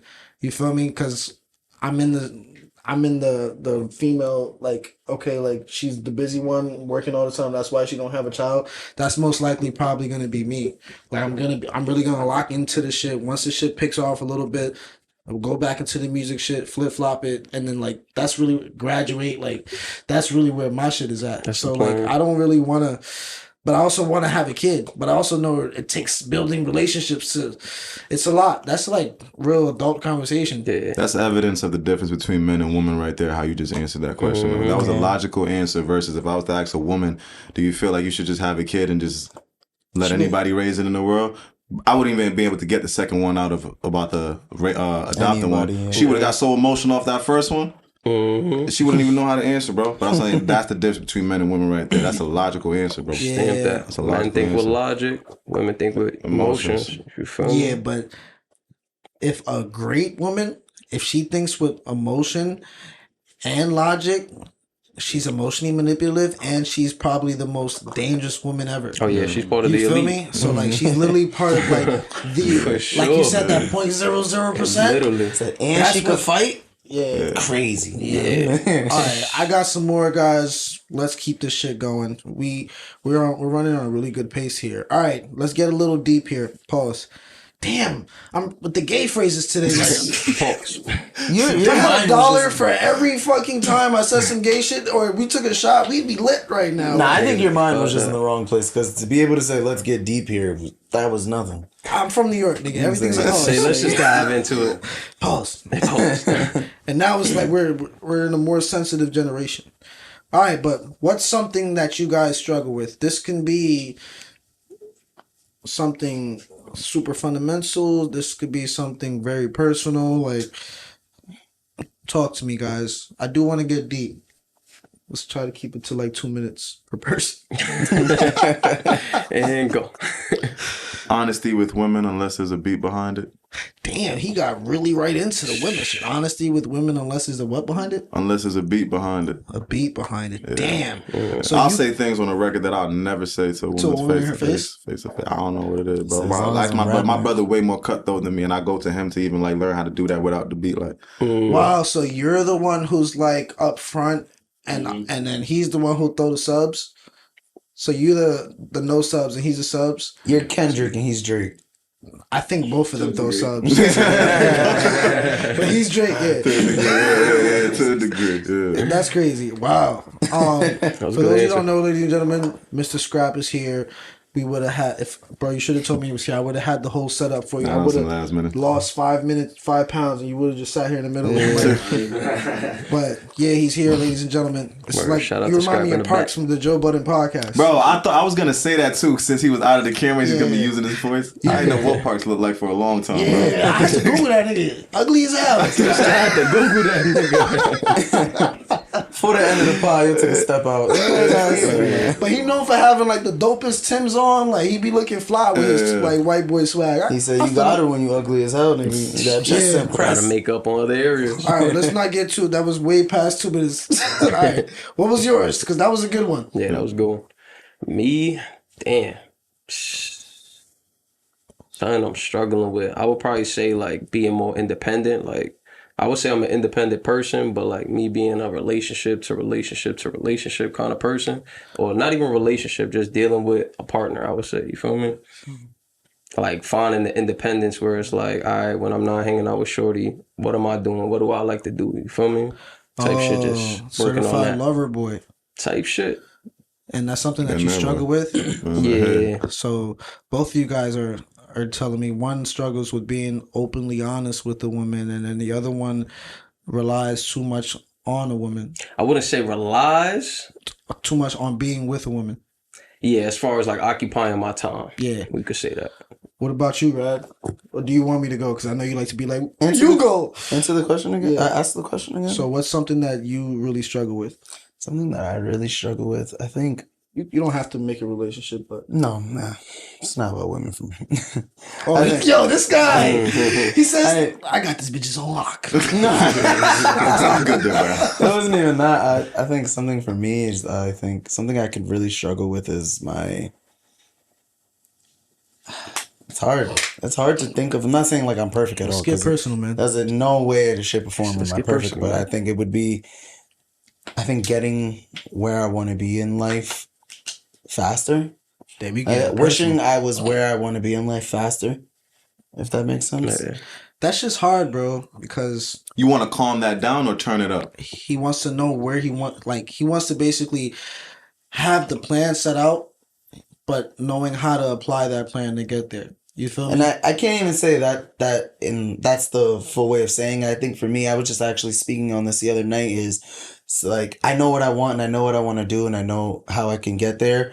But I think something that I did a lot that I really like regret would be, I think, being like such a heavy smoker in my early 20s, and it really did put me in a position where I didn't want to go out of my like comfort zone too much. So, and then now in my older now in my adult years, looking back, and I'm just like, these are things like I could have put to the side and waited on doing and actually like pursued and got things going, like So to you're make sure struggling where I with am being now. more productive. It's like turning it up, like he was saying, essentially. Exactly. But Like, also like trying to like respect, trust in the process. It's like you want to be there, you know, already, but it's like, all right, It's a process. I'm Exactly. but he's respecting that I saying am where I am. what yeah, I got something I from that struggle with is definitely trusting I think that was the perfect way to put it, would be definitely trusting the process and realizing like I am where I am because the universe has me where I need to be. And I need to Exactly. learn those You things. said something so very I can get where I important, need to bro. go. Because you said that you Sure. were smoking, and the habits of you that you built while you were smoking. It's a level of comfortability. When we used to get high on a frequent level, it's like we want to feel not low but comfortable. We don't want to feel that stress that the real world has. And you've been used to that for us. You accumulated a lot of years being used to that. So then you move from being sober, right? And now you're in that stage, and now you're finally able to think clearer without the weed so much being attached to you. And now you're realizing that a lot of your time was being occupied, being comfortable, meaning not productive in the ways, like you were productive but not as productive in the ways that you could have got there with more of a clearer mindset. I think more productive towards my own dreams. Yeah. Because like you said, I was productive. Like, don't get me wrong. I was working. Nigga, you were hard. I was Nigga, I know working, what you- I paying know. bills, getting shit done. Like, you know what I'm saying? Like, I definitely kept for myself. yourself, though. Yes, but for my personal self, Yeah. like, and what I want in my life, like, I think I could have worked on those a lot sooner. I think me and you kind of like share like similar, I would say similar, because I think what that also helps me understand from you is that, because I was around, is that it probably stemmed from putting more effort towards the relationships you were committed to. Yes, So exactly. what I struggle with is like I would basically have some type of a thing where I just feel like I'm much more of a helper than I am of a self like helper. So I'm naturally like a caregiver, and then I'll just like worry about other people like and put them first before putting myself first. So 100%. it's just what I struggle with is knowing who to prioritize over the other, who to truly surround myself by that will continue to keep me productive and to allow me to be in the mindset, like to bring it back from earlier, like to make music and shit like that. Like that's where I want to be. So I'm just struggling with finding those people, or just like sometimes I would commit 100% to the wrong people. You feel me? And then like kind of like dub the other people because visually I'm looking at them from the book cover and I'm like, oh, this book is more appealing, but then I'm reading it, turn out to be a terrible story. So that's a lot of those lessons for me, and a lot of those strugglings for me is just being gullible. You feel me? Like just being like everybody's the same or everybody thinks like me. Like that's what I would say I would struggle with. Did everybody answer? Scrap, you want to answer? Yeah, I answer. I think the biggest thing I struggle with right now is finding the balance between being an artist and a hooper, because both of those lifestyles naturally contradict each other. Yeah. Okay. Nah, Damian Lillard's doing pretty good. He didn't make the playoffs. He's Home. home. But I don't give me 3 Damian Lillard songs. Oh, nah, I just know the freestyle ones. I don't know him like that. That's So, exactly. like, But I want to be great in both. Oh. So There's a female artist who Stephen Day was, did an interview with. I forgot her name, but she's in the WNBA and her music is hard. I did listen to her.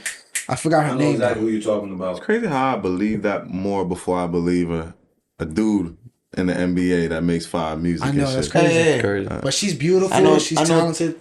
I know 3 J. Cole songs. Don't worry, bro. He was in there. He was playing some ball. He was playing. He was He was playing. playing some ball, but I don't know. Like it's in terms of like, okay, for example, what time do niggas be in the studio? Late night. Yeah. As an athlete, if I'm getting 3 or 4 workouts in a day, where am I time to sleep and recover? That all that stuff shortens your career there. Yeah. So Right. you have to have the balance in between both, where I can still produce music and have that good output of it, and still be a good basketball player and do everything else. So being able to control all the entities inside myself and have a good balance in between them all, I think is my biggest struggle and be the next evolution to myself, I would say. Bro, you do not have to be Batman to this music shit. You feel me? Like people treat the music as a 9 to 5. Like you can do that shit in the morning, like, and then rest. You feel me? See, but that's the thing, bro. I don't rest. I'ma get up and get to it. You need at least a minimum 6 hours, bro. I can Please. run on 3. I need too. That's what I'm actually telling you. a suitable time. Just Grinding. please, bro, get your 6 and your longevity, like lifespan wise, where like, because you're what you're doing is when we overwork ourselves, we're using that rest time that helps us like age properly. So like you're not, I wouldn't say you're shortening your years, because at any time if you change your habits, it'll expand your life. Like if we all change our habits right away and then just have a healthier lifestyle or whatever, it'll change our bodies like completely. Yeah, I the do body's a firmly believe temple. that. Yeah, But from since we mental do to have like physical. exactly, since we do have like certain habits and shit, I think it just automatically gives us like a stigma that in our head that kind of like pushes us back. You can do all that shit, bro. I think you can do that. Not, it's just not easy. You just have to find a routine for you that's possible. And like me, we just need to have the right people to support and like just kind of like give us that boost. Like you got your brother, nigga. Like all my family is, I don't have nobody in Connecticut, so you guys got to give that energy to each other and kind of build off that. And Most definitely. you can do that, nigga. And if so, what if nobody's doing it in a commercial level? You could be that guy. You feel me? For sure. Yo, just start writing.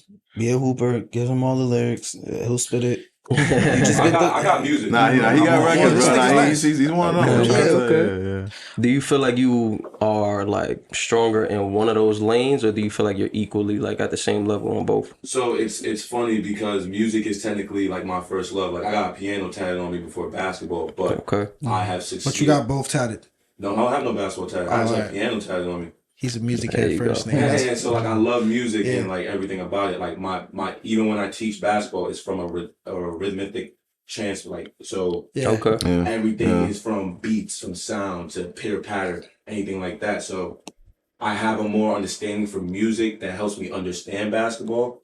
But because of what I am, I'm 6'4", 200 pounds, bro. Mm, I could go do that too. naturally So athletic. I went far with that. I played on USA teams. I've got state championship rings. I played against all these pro athletes, NBA players. So it's like, okay, I'm clearly on the path that, and on top of that, I did this from a D3 level.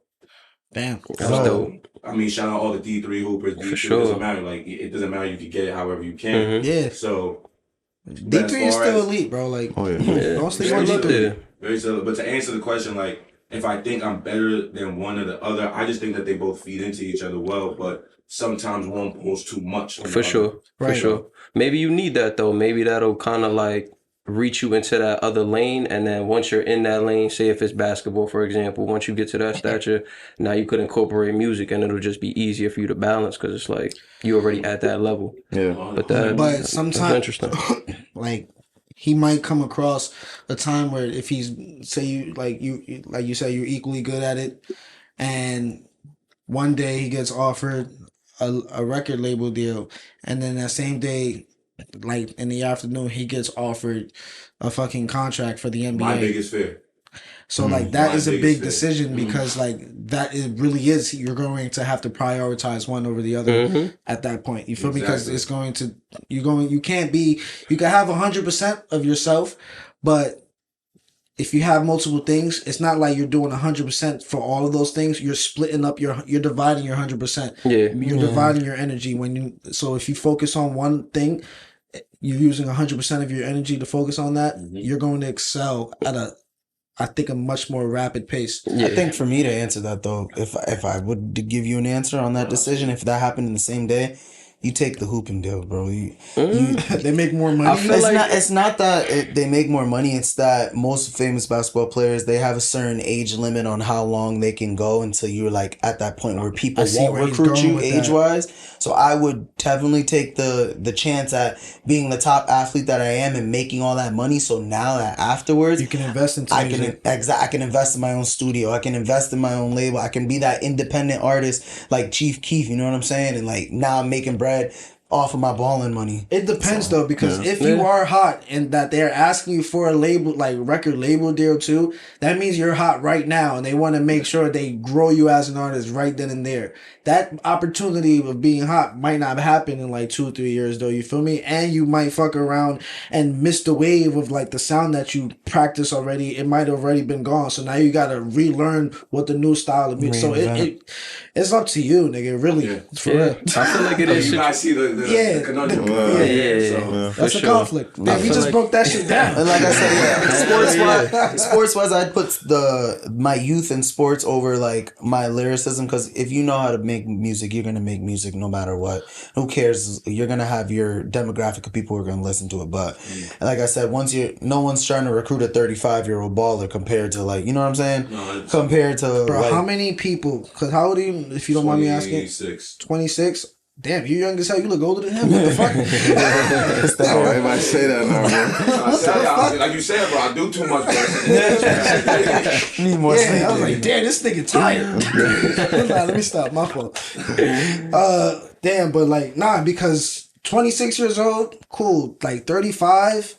After that, bro, like how many old rappers do you know? Like, you feel me? Other than 2 Chainz, respectfully. Drake. He's not old. You feel me? He's old. He's getting there. He's like 37, but like Lil Wayne. But St. John is not out now. You feel me? It's crazy. I seen St. John in Puerto But Rico. he came out Niggas hot, like that though. at the high day age. So it's too, like if you do, man. it just depends which, because you can have both, but which career you want longer. One of them's gonna come longer than the other.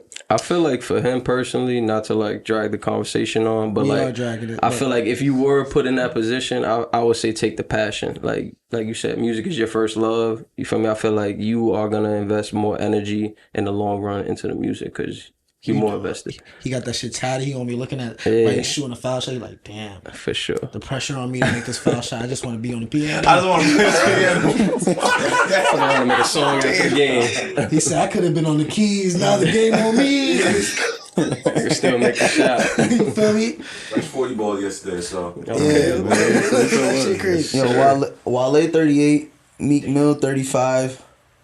Let's see. That's They like all- veteran. they all- 37. around- Kendrick is around my 36. age. Yeah. You see what I'm saying? That's Yeah, that's that's 4. true. Kevin So- Gates 36. He's right. They all got popping around the early 30 20s. is the prime. Yeah. Wait, who you saying? Who you saying got popping around there early 30s? Oh, we're just No, saying like in he said, general. like which one? Yeah, I was looking for rappers past age 35 on the list, but I said Meek Mill's 35. Yeah, Meek Mill was in his 20s, even though he Yeah. was 2 famous. Chainz for the his only one tees. on that list probably that got popping in his 30s. Yeah, 2 Chainz for sure. I think five. Well, I mean, Wale's 38. I was gonna Like, say he had Fabio his Lotus Four. Flower Bomb, all that. Yeah, Yeah, but he was in there his before late Meek, 20s though. like- They were all around 2010, 2011. Wait. That was them. 2 Chainz might have been late 20s. No, 2 Chainz was Titty 30. No. Yeah, Titty Boy. Titty He was a Boy, whole yeah. other person. I know he was Titty Boy, but We ain't know him. we like ain't that. know him until he So was, because now people didn't even know that was him on Duffel Bag Boy.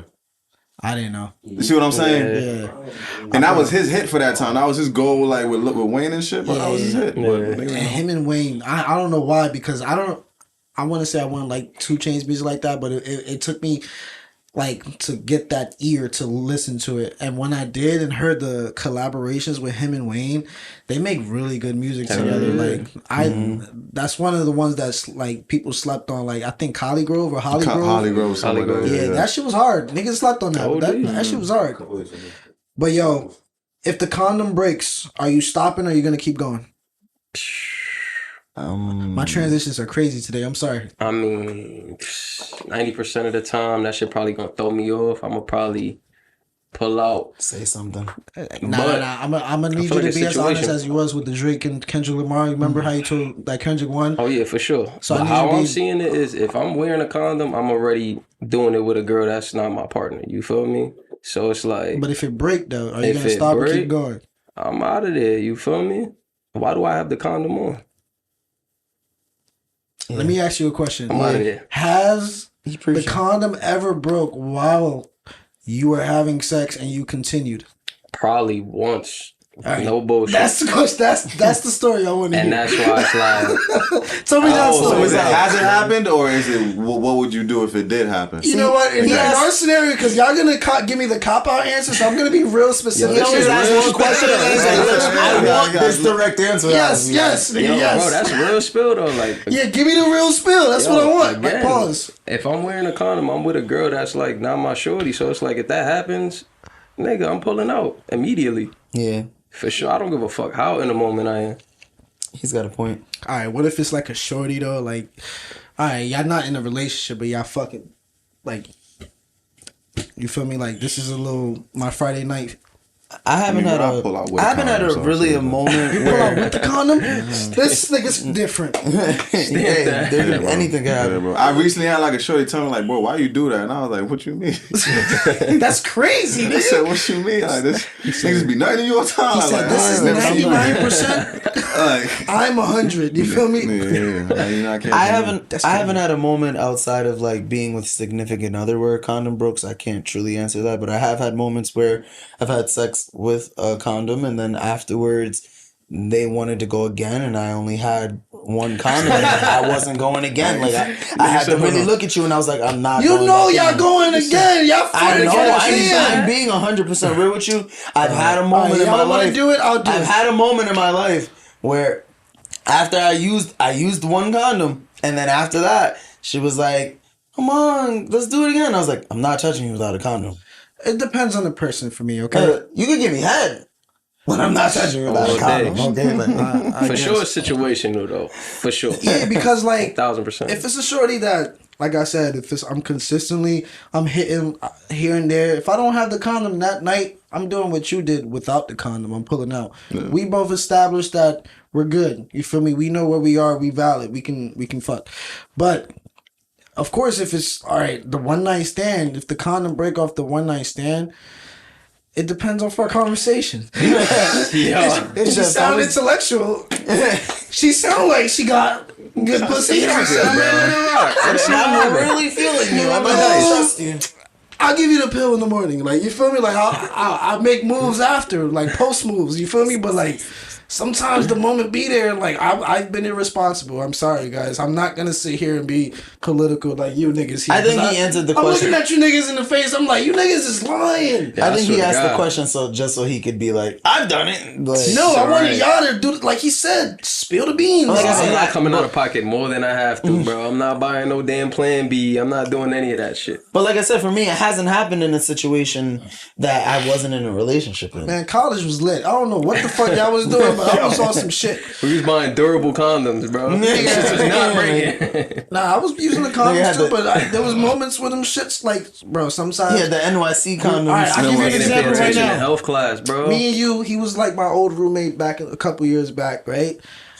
All of them, we all move in the crib. I'm the only one in the crib who didn't get pussy, like who didn't have sex. Like I'm hearing everybody fucking, everybody click clacking. Mind you, I got the bed where it's like loud as hell. You feel me? Like I move, niggas heard it. So they heard me having sex for like the 13 seconds or whatever. We cool, but shorty came back. We established like she cool. The second time the condom broke, nigga, I kept going.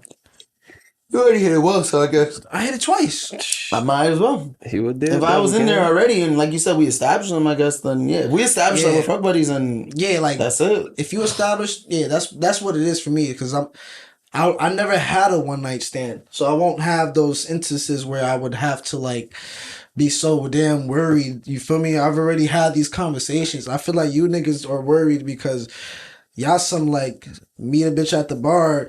Yo, what's your IG? Pull up tomorrow. Like, y'all can pull that off. I don't have the heart or can't do that. Nah, because don't get me wrong, I'm not going I gotta take you on at least 3 dates. No, if I'm in the bar and I'm pulling up on a girl and I feel and I look at her and I be like, you look like a girl I need to use a condom with, then I shouldn't even be messing with you.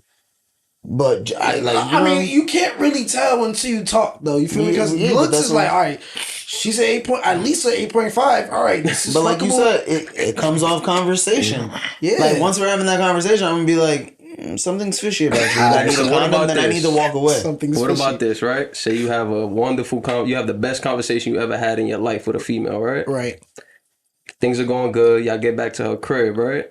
And her crib is fucking horrendous. Like. That's one of my biggest things, because I saw that on Friends. She don't got a box bed. Do it. Yeah, I can't do it. After I do what I gotta do. Really? Where you hitting it at? Got to see it through my boy. Nigga hitting that shit standing up.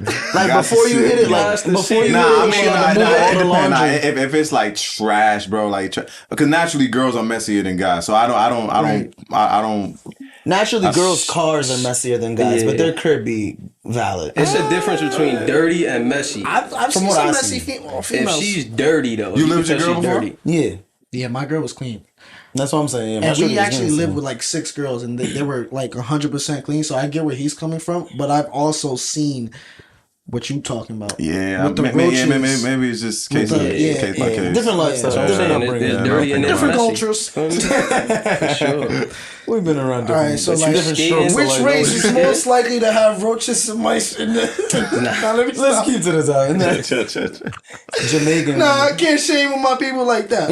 Jamaican women. Oh, that's fucked There's up. a cockroach or two in that house. Answer that. That's crazy. That's because they always cooking. Yeah, nah. I'm not saying they dirty. I think just anybody have 'em. Caribbean, bro, because Yeah. you feel me? The Caribbeans, they're most likely to have a roach or two because they're hoarders. So like they just save everything. You feel me? That's a Whatever better way it of putting is. it than Jamaican. You're right. Yeah, I'm like- sorry about Jamaican queens. Violated Jamaicans. I'm like, they got Answer the real quick. best natural booties ever. Like, you feel me? Anyway. I'm not gonna go with all the miscellaneous, but I'm going to let you guys choose because we are running a little low on time. Do you ask girls for their body counts, or what is one thing you're always willing to pay the extra for, or do you not do you have what's your hidden talent? And then one of them we're definitely gonna do. So out of those three, what do you guys want to do? And then the other one we're gonna have a definite. I'd do the willing. What am I willing to pay extra for? Okay. Anybody else? The first one. The first one is Was the girl do body you ask your count? girls for their body Yeah, I was count? about to say I was probably leaning more towards the. Body? I had an Body answer for count? that. I got to think about the other one. All right, body. All right, so let's go body counts. We can do both if you really if it tugs on your heart. I mean, I just didn't want to keep going into the topic of women. I hate when it gets into that male stereotypical conversation. We've been doing For so us. good though, So and you I see, think that's we went why like I 2-3 months. Definition of misogynistic, bro. So I'm just saying, like, That's a fact. Yeah, Keep and it I don't going. think we've been misogynistic on this part. I think we've been really thoughtful, care. Like we've said bitches and shit, but we haven't said whores and slurs and you We've feel been me? borderline there. Yeah, like we It's questionable. rated R shit. You feel me? But adult content. For sure. all right. I mean, listen, we jumping into it. I mean, for me personally, Well, you want to? I don't really want to. I don't really care to ask your body count. I guess for me, Are you asking though? I'm not. You're not. I don't think I need to ask. Are you asking? I feel like the older we get, that care for it is becoming less and less, but I'm definitely still asking. Respectfully, like my fault. You asking? I've never even asked before. Never? You're not See what I'm curious? saying? Like, No, I'm curious about who you've been with. Yeah, I mean, I feel like No, how anybody many would be bodies? lying. Like, How many people you've been with? yeah, like how many bodies? Like, not people, because you can be with like 4 people, but fuck like 100 of them. You feel Bro, me? I'm so P. Whatever answer you give me, I'm not believing it anyway. So I already came in with that's a what I'm number saying. in my I got head. trust like, issues regardless. Wow. But whether if you it told me breaks I'm it a or it's multiple of under, three, it, bro. Like I don't. Respectfully, I gotta know. You gotta know. Yeah. I'm just like Ape Loso, curious George in this bitch. You feel me? Like I just want to know. Just curious. Like I just want to know. Like But it's I'll tell you my crazy. shit too. Like we can share. Yeah. You feel me? But I do want to. I don't know. But I'm it's just crazy. curious. Depending on her answer, you're going to look at her differently. yeah. you wouldn't wife it. Depending on her answer, you would never wife. She that told nigga. you 42, but like y'all were talking already for 3 months. Respectfully, if her number doubles mine, then yeah, nah, we can't. But if we around the same ballpark, yeah, we valid. We got the same level of not the same level of experience because your niggas probably they are strippers or some shit from the male club with schlongs. So are you asking body count before or after you hook up? I'm asking during the dating process. No, I didn't say it during the day. I said before or after you hook up. Or are you asking a woman her body count? Oh, definitely after. Like, I'm not gonna come off the bat before. No, let me add on to your body count first, and let me find out who was before me. So what if Who else in this what if motherfucker? y'all I am the avatar now. What's my past lives? so listen, say y'all were together for like as y'all were talking now 6 months. She'd been giving you the best pussy of your life, doing some crazy tricks, and then you finally go, "What's your body count?" She tells you 52.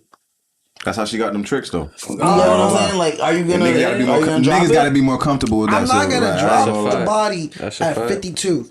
I think- 52 is crazy, but she has to know how to fuck Yeah. from being fucked. Like I ain't gonna lie. Yeah, Like, like I that's the think only for way. me the limit's probably gonna be a little bit higher than 52 because I feel like the older we get, the more guys we're outside, and the women And how they old get she those is, right too. swipes Right. a lot faster than us guys, and they be outside. Hell So yeah. I don't know. So if I it's think looking my like- body limit for a woman to have, I think you can't. Like emotionally speaking, you can't have more than 12. All right, but realistically speaking, that I can probably like endure Emotionally speaking. Let me throw some math at you, bro. Let me throw some math at you, so maybe maybe the numbers can expand in your head and you can be more comfortable with it, right? Every year, a bad bitch gets DM'd 15 to 20 times a week, bro. Any girl that you've ever DM'd, she's getting 15 to 20 of that, bro. So do the math, bro. There's 4 weeks in a month, 52 in a year.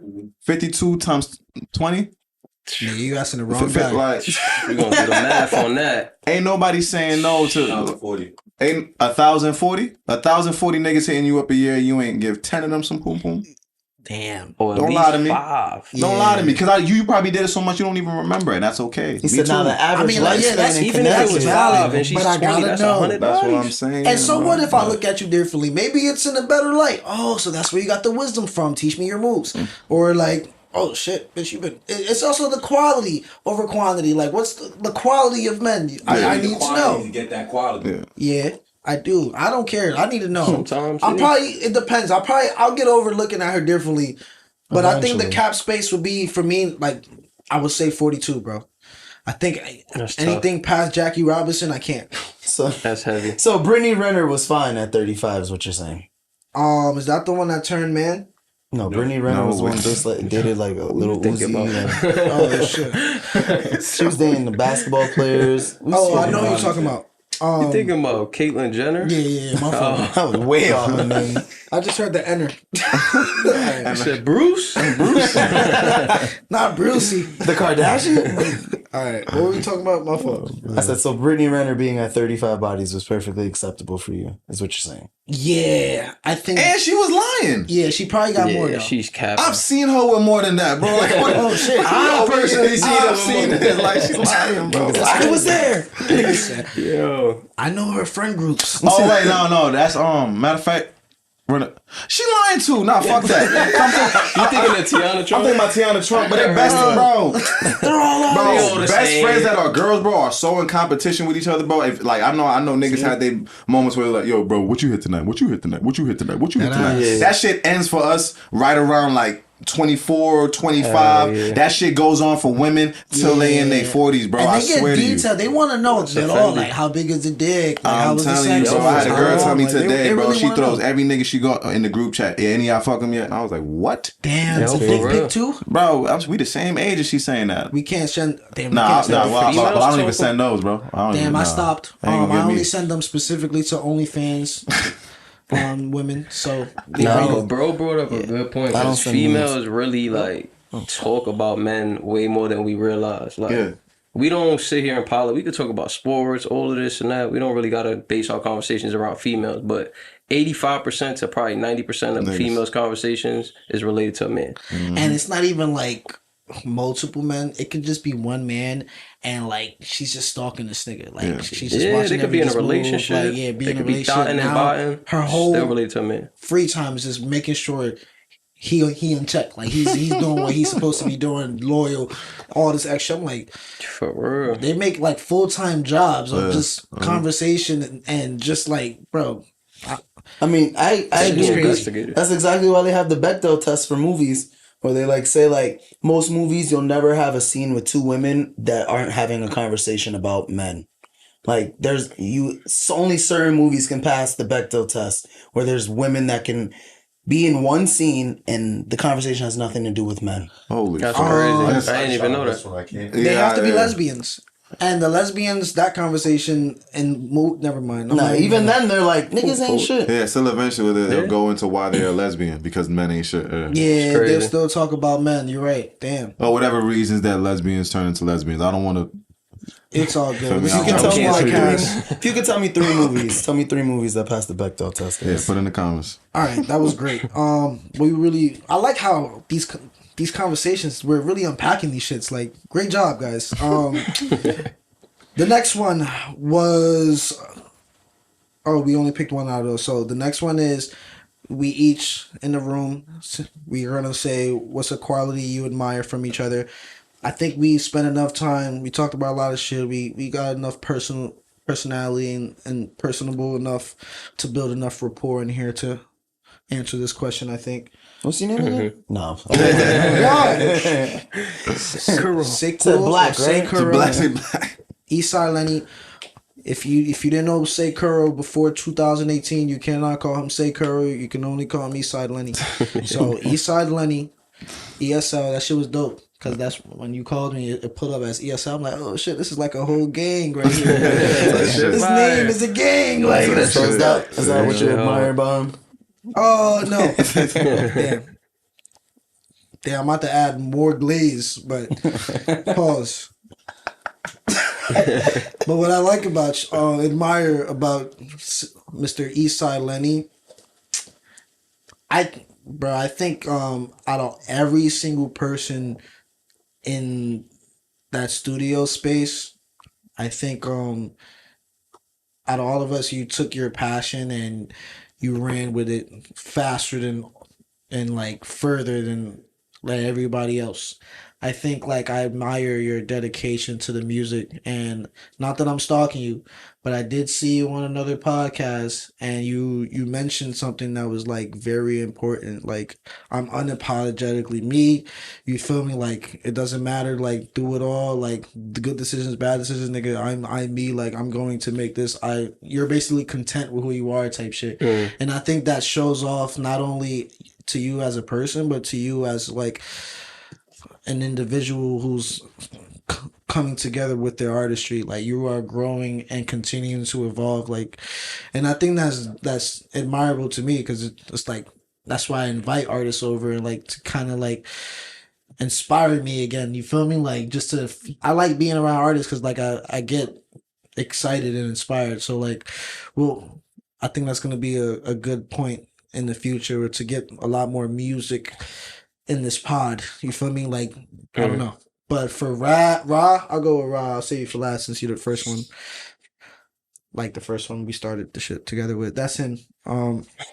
Tough. Just because you know. Ra, what I admire most about you is basically from this podcast, I would have to say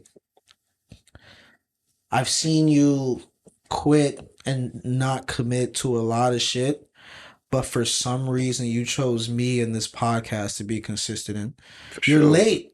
But except for today. He was early today, ladies and gentlemen, so I'm going to give him his props. I'm not going to shit on that. Round of applause. No, seriously, clap it up. This nigga was early. Bro, he was early. For sure. Started at 9:30. He was there at 8:45. We had to do some other shit, but I just admire.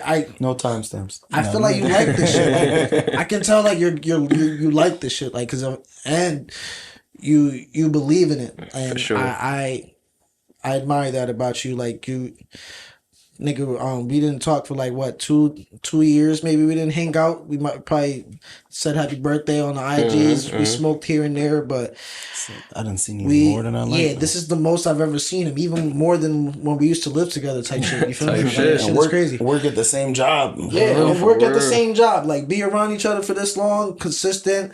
Getting this shit together is tough. But for Rad, I would probably, I think I already told you this, nigga. I admire, like, I wouldn't say like you're forgiving, but like you are truly. We already got like 1,500 views on this on IG, but you are truly a nice guy, man. Like, this man is a nice, tolerable guy. If you hear his testimony, he was very light about it earlier today, but like about his dreams and getting to where he got.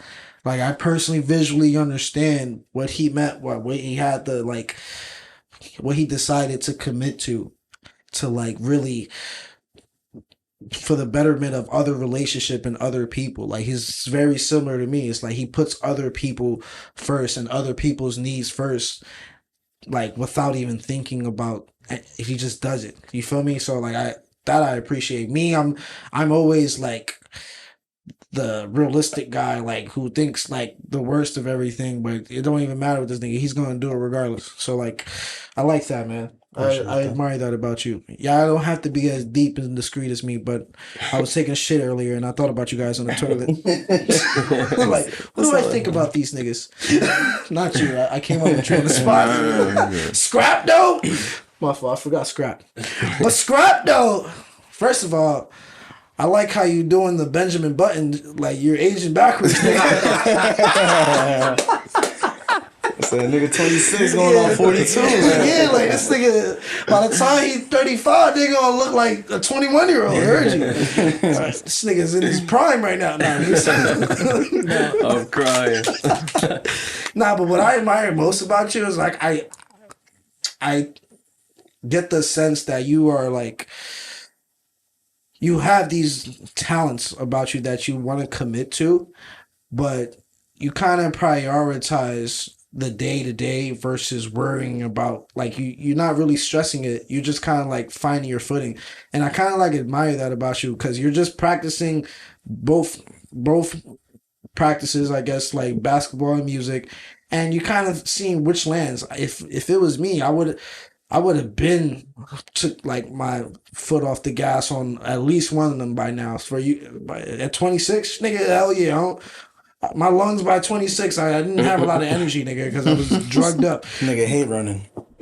Yeah, so like I appreciate the fact that you're still committing to both, and I think that's admirable because a lot of people don't know what to do with just one thing. Like, you feel me? You got the nigga struggling with finding one thing, and you got another nigga struggling with two things, and that doesn't mean either one of you guys are like different or one is higher than the other. It's just that everybody has a point in their lives where they have to start deciding for themselves. You feel me? Like, it's not, oh, he's doing it or like my mom wants me to do this. It's like, what do I want to do? Yeah. And that's where we're all at right now, and we all can't fault each other if one person prioritize, like, say this nigga prioritized music 100%. I feel like if I would have did that, I would have been somewhere better with the music, but I went the education route and the sustainability route. You feel me? So everybody has like different lanes, but I think we can all still come together. I didn't lose the relationship with, say, I'm building a relationship with you. So when each of us go at that level that we want to get to, now we can feed each other. And that's just how I feel like it's going to work. I don't know why. I just have a positive attitude as far as like, even though I'm realistic and think of the worst shit, I still think of like, it's still possible. You got a dream. I just manifest that shit, like, this shit gonna happen. But I'm so sorry. What you got, Rock? Yeah, Sure. go ahead, guys. I'm All right, sorry. so I'll start from like right to left for scrap to kind of like piggyback on what he was just saying. One thing I would give you your flowers about is how you seem like the type of person to like incorporate one craft that you're good in into another. Like, not many people could do that, I will honestly say, let alone have two crafts that they're good at. You know, so the fact that you're able to, like, you know, you're working on the balance, like you said, but you're still incorporating, you know, your love for music into basketball and kind of vice versa, I'm sure. For Eastside Lenny, ESL. mind you, only know both of you guys for like 2 hours, but, you know, That shit crazy. from the minute you guys walked in, I already kind of like thought like this dude is kind of similar to me as far as like, Without the beard, right? Nah, not in that sense, but like what you was saying, being like unapologetically me. Yeah. You know, you could walk around with the tats on your hand and all of that, but as far as like how you are, you know, it's kind of like judging a book by its cover, you know? Yeah. I initially thought one thing, you feel me, but getting to know you, it's like I already see like you could be yourself, and it's still like after having a conversation with you, you're going to change a lot of people's perspectives of you. You feel me? So that's one thing that I'll give you your flowers about for sure. So you looked at him and like, damn, he's been to jail. So then you had a conversation. And now, like, wow, he's an intellectual scholar. Not that I thought that. Person will do it. Yeah, person will do it, though, bro. Because most people won't be honest enough to say that, bro. Yeah, you feel That's me? very Nah, honest, real shit. I missed the honesty. My fault. I was laughing.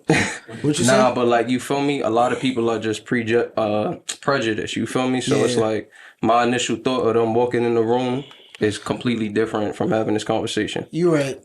I think I've had that problem too, but I don't want to keep jumping on everybody's answers. I could respond to all y'all. Yeah. What you got? But you feel me? Definitely give you your flowers for that. You feel me? It's only a few people that can move that way. You feel me? Appreciate that, brother. For Los, big ESL. I can say that, right? That's new pause, right? Yeah, we'll give you the pass. But for Los, I don't know if I ever told you, but I'll give you your flowers. You was probably one of the first people like in my circle to like have that drive that I like seen and was inspired by. You feel me? You always been determined and motivated, and that level kind of just enhanced as you got older. You feel me? So like, Wow, thanks. you was man. one person. You know, obviously we want to be. Well, we inevitably become the people we surround ourselves with. You feel me? Yeah, bro. So you were one of the few people that were in my corner that like, you feel me? You were doing your thing. And you always been doing your thing. Wow, man. For Rad, for sure. Thanks. For Rad, my boy. You just like, you one of them neutral souls, bro. And it's not many of them out here. You feel me? You, like Los was saying, you genuinely a good person. You feel What's me? that animal that like can change into anything? That camouflage everything? Iguana? Chameleon. Chameleon. Yeah, you are a chameleon, bro. You can fit into any crowd, demographic, and people will love and accept you, like, and like have a good time. You will be able to add conversation and dialogue to it, like. Yeah, for real. Yeah, stamp that. All you gotta do, give him a do-rag, he's a nigga. Give him a anime hat, that nigga's a skateboarder. You feel me? like Literally, bro. like, bro, you can change his, like, bro, it's just crazy. You feel me? So you could definitely appease naturally. You feel me? That's just part of your aura. It's not forced. And that's one thing that I will always give you your flowers for sure. Appreciate that. Damn, I second that, actually, yeah. I do. You said everybody, so it's your turn, big man. Wait, we got no. I'm fine. That's balls. No Diddy. Oh shit, Big man. It's crazy. Damn, no Diddy again. I'm not a big person on speech, I guess, but I'll do my best for it. I try to challenge you, man. I know. I noticed. I'll do the same. I noticed. I'll do the same motion around. If I'm starting with you, Scrap, I think something for you I could tell would definitely be like, if I had something I could admire about you, I think it'd be like, I feel like even.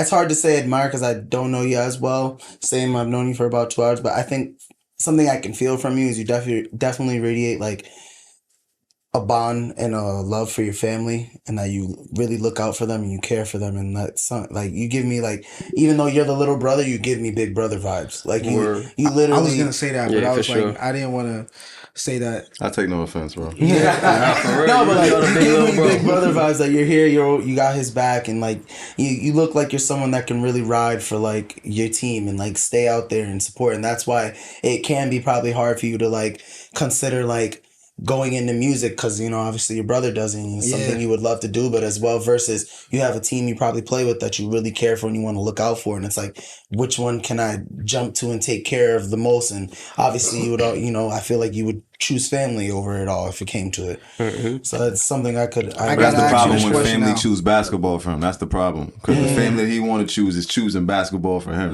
That's even more of a fucking like. I gotta ask you this question. That'll keep him moving forward. Say, I mean ESL. I'm gonna try to get used to calling you that. Bro. I just want to stick to the narrative. You feel me? Certified lover boy, certified ESL. If he goes on tour, right? Are you going with him, or are you staying and focusing on your basketball and music? Because you can still do music, but it's gonna be a little bit more difficult to do your basketball. I don't know why I'm asking. I'm gonna answer this as quickly as possible.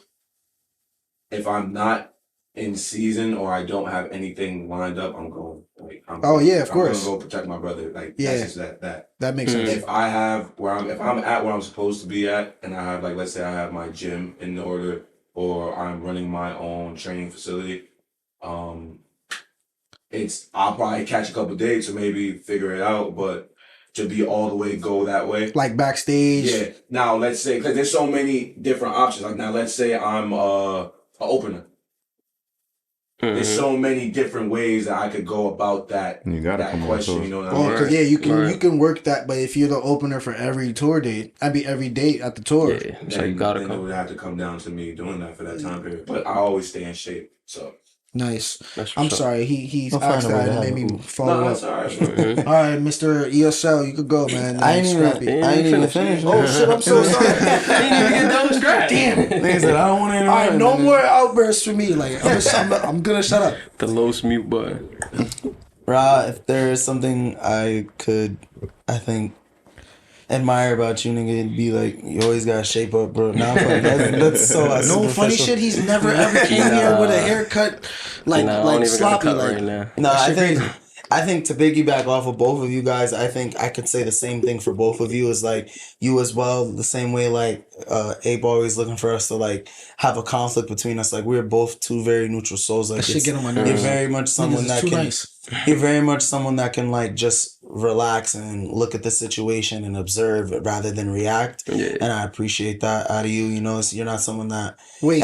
But I also think in the same regard for that feeling, that also comes with being able to admire your commitment to something. Because you know, Ape says it all the time. He's like, I'm an asshole. I can do dickish shit, but like me. You're with two people that are very neutral and we don't react to your reactions. Imagine if we were all reacting, we'd be going viral. You get what I'm saying? but also the pod would have been over episode 16. Like you get what I'm saying? Like yeah, but we would have had 1 million views, made money off the shit already. You feel me? Like past episode. Imagine we start and then get up and then smack each other in the face, and then we come back the next week. All right, we back. cool. That's crazy. But yeah, for me, something I can admire about you is like you can be such a very neutral person as well as like someone that a very neutral person. And I think to an extent, it also helps with your commitment to being able to show up here and go through like your life as well, your day to day and what you're doing, but you're choosing to come. Like me and Abe have gone through a slew of hosts, so it's nice to have someone here that's really committed and trying to be here and want to be here and realizing like this can be something in the future and that all three of us could be the ones to benefit and grow from it. You know what I'm saying? For all the hosts who was here, we thank you for your service. But they are no longer needed. They haven't been for a very long time. All right, so just want to say that. Shout out to only person I'll give a shout out to because you helped us start the pod is Yoli. But all the other ones that came after, we love ya. It's been great. But probably won't be seeing each other for a while. If I could go into black, into Kudo, ESL. Why? That's kind of, I don't know. Nah, that was the whole point. Oh, all right, bet. Kudo means black in Japanese. Yeah. Say black? Say black. So just say it. Black, nigga. Exactly. I said black. I'm not saying black. But if I could go into Kudo, I think something I get from you that I could admire definitely be work ethic. I could feel like your work ethic as well radiates around the room. Like for example, Ape is someone that's very heavily inspired off you. He said he went into doing Logic and all that other things after watching you and seeing how you kept it going like through all these years. And then also I could see that's something that motivates your little brother to keep it going, like wanting his music as well as his basketball, realizing he can have two dreams and chase both of them. Yeah. And you being the one to also push basketball on him shows me, you know, that is like your work ethic puts out that motivation for people to want to have more drive and keep going and keep it going. And I feel like remember when you said no outbursts? I know, I'm sorry, but I have to, because I'm not gonna remember. He's like, any chance he gets, get outbursts. You're the person, and I was the people who kind of like we're the type of people who help people around us. Like we're that energy source for a lot of other people. Yeah. But what that happens is we, as the energy source, we need to recharge as well. I get tapped a lot. And the other people who are the energy sources. So we have to continue to collaborate and come back together. And we feed off each other. You feel me? Because we have a little bit of a higher frequency because we know about a certain level of discipline, a certain level of commitment to the craft. You feel me? So that the consumer level probably is not so susceptible to. You feel me? So that's what I wanted to say. That's it, guys. If there's anything I could admire about you, talk too damn much. It'd be outbursting. Yeah, see. So my reel gonna get chopped and screwed, nigga. I'm gonna get my time. Nah, I think if there was anything I could admire about you, bro, definitely I'd say that I'd give it the same regard as your work ethic, and I mean not even only towards the music, but I'd be like for education.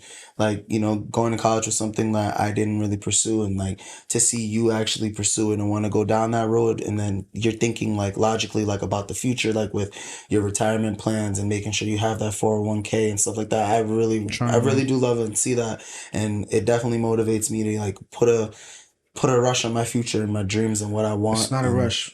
I mean, I spoke on it earlier about what I said was wasting a lot of years in my early 20s. So like, you know, to see you motivated in that extent of like keeping going with school and keeping your education going, and now being in a master's program, and like you said, having these tests weekly and all this shit you have to go through. Oh my God, why'd you remind me, Rad? That was so fucking stressful You today. see what I'm saying? But like that's shit I admire about you is like either way though, you went back to school and got all this shit done. Look at you, you're on the fucking dean's list. You're like, you get what I'm saying, bro? Like that's 3.9 GPA, but it's not 4. That's cold. I know you suck at like getting flex. compliments, bro. It's but not like, 4, but this is trying. me acknowledging those things. Like those are little things that I see, and they definitely do. Thank you, like man. you know, I I appreciate. just feel like that. I'm narcissistic because I feel like subconsciously I needed to hear that for motivation, so that's why I put this as a topic. Please give me my flowers. Please.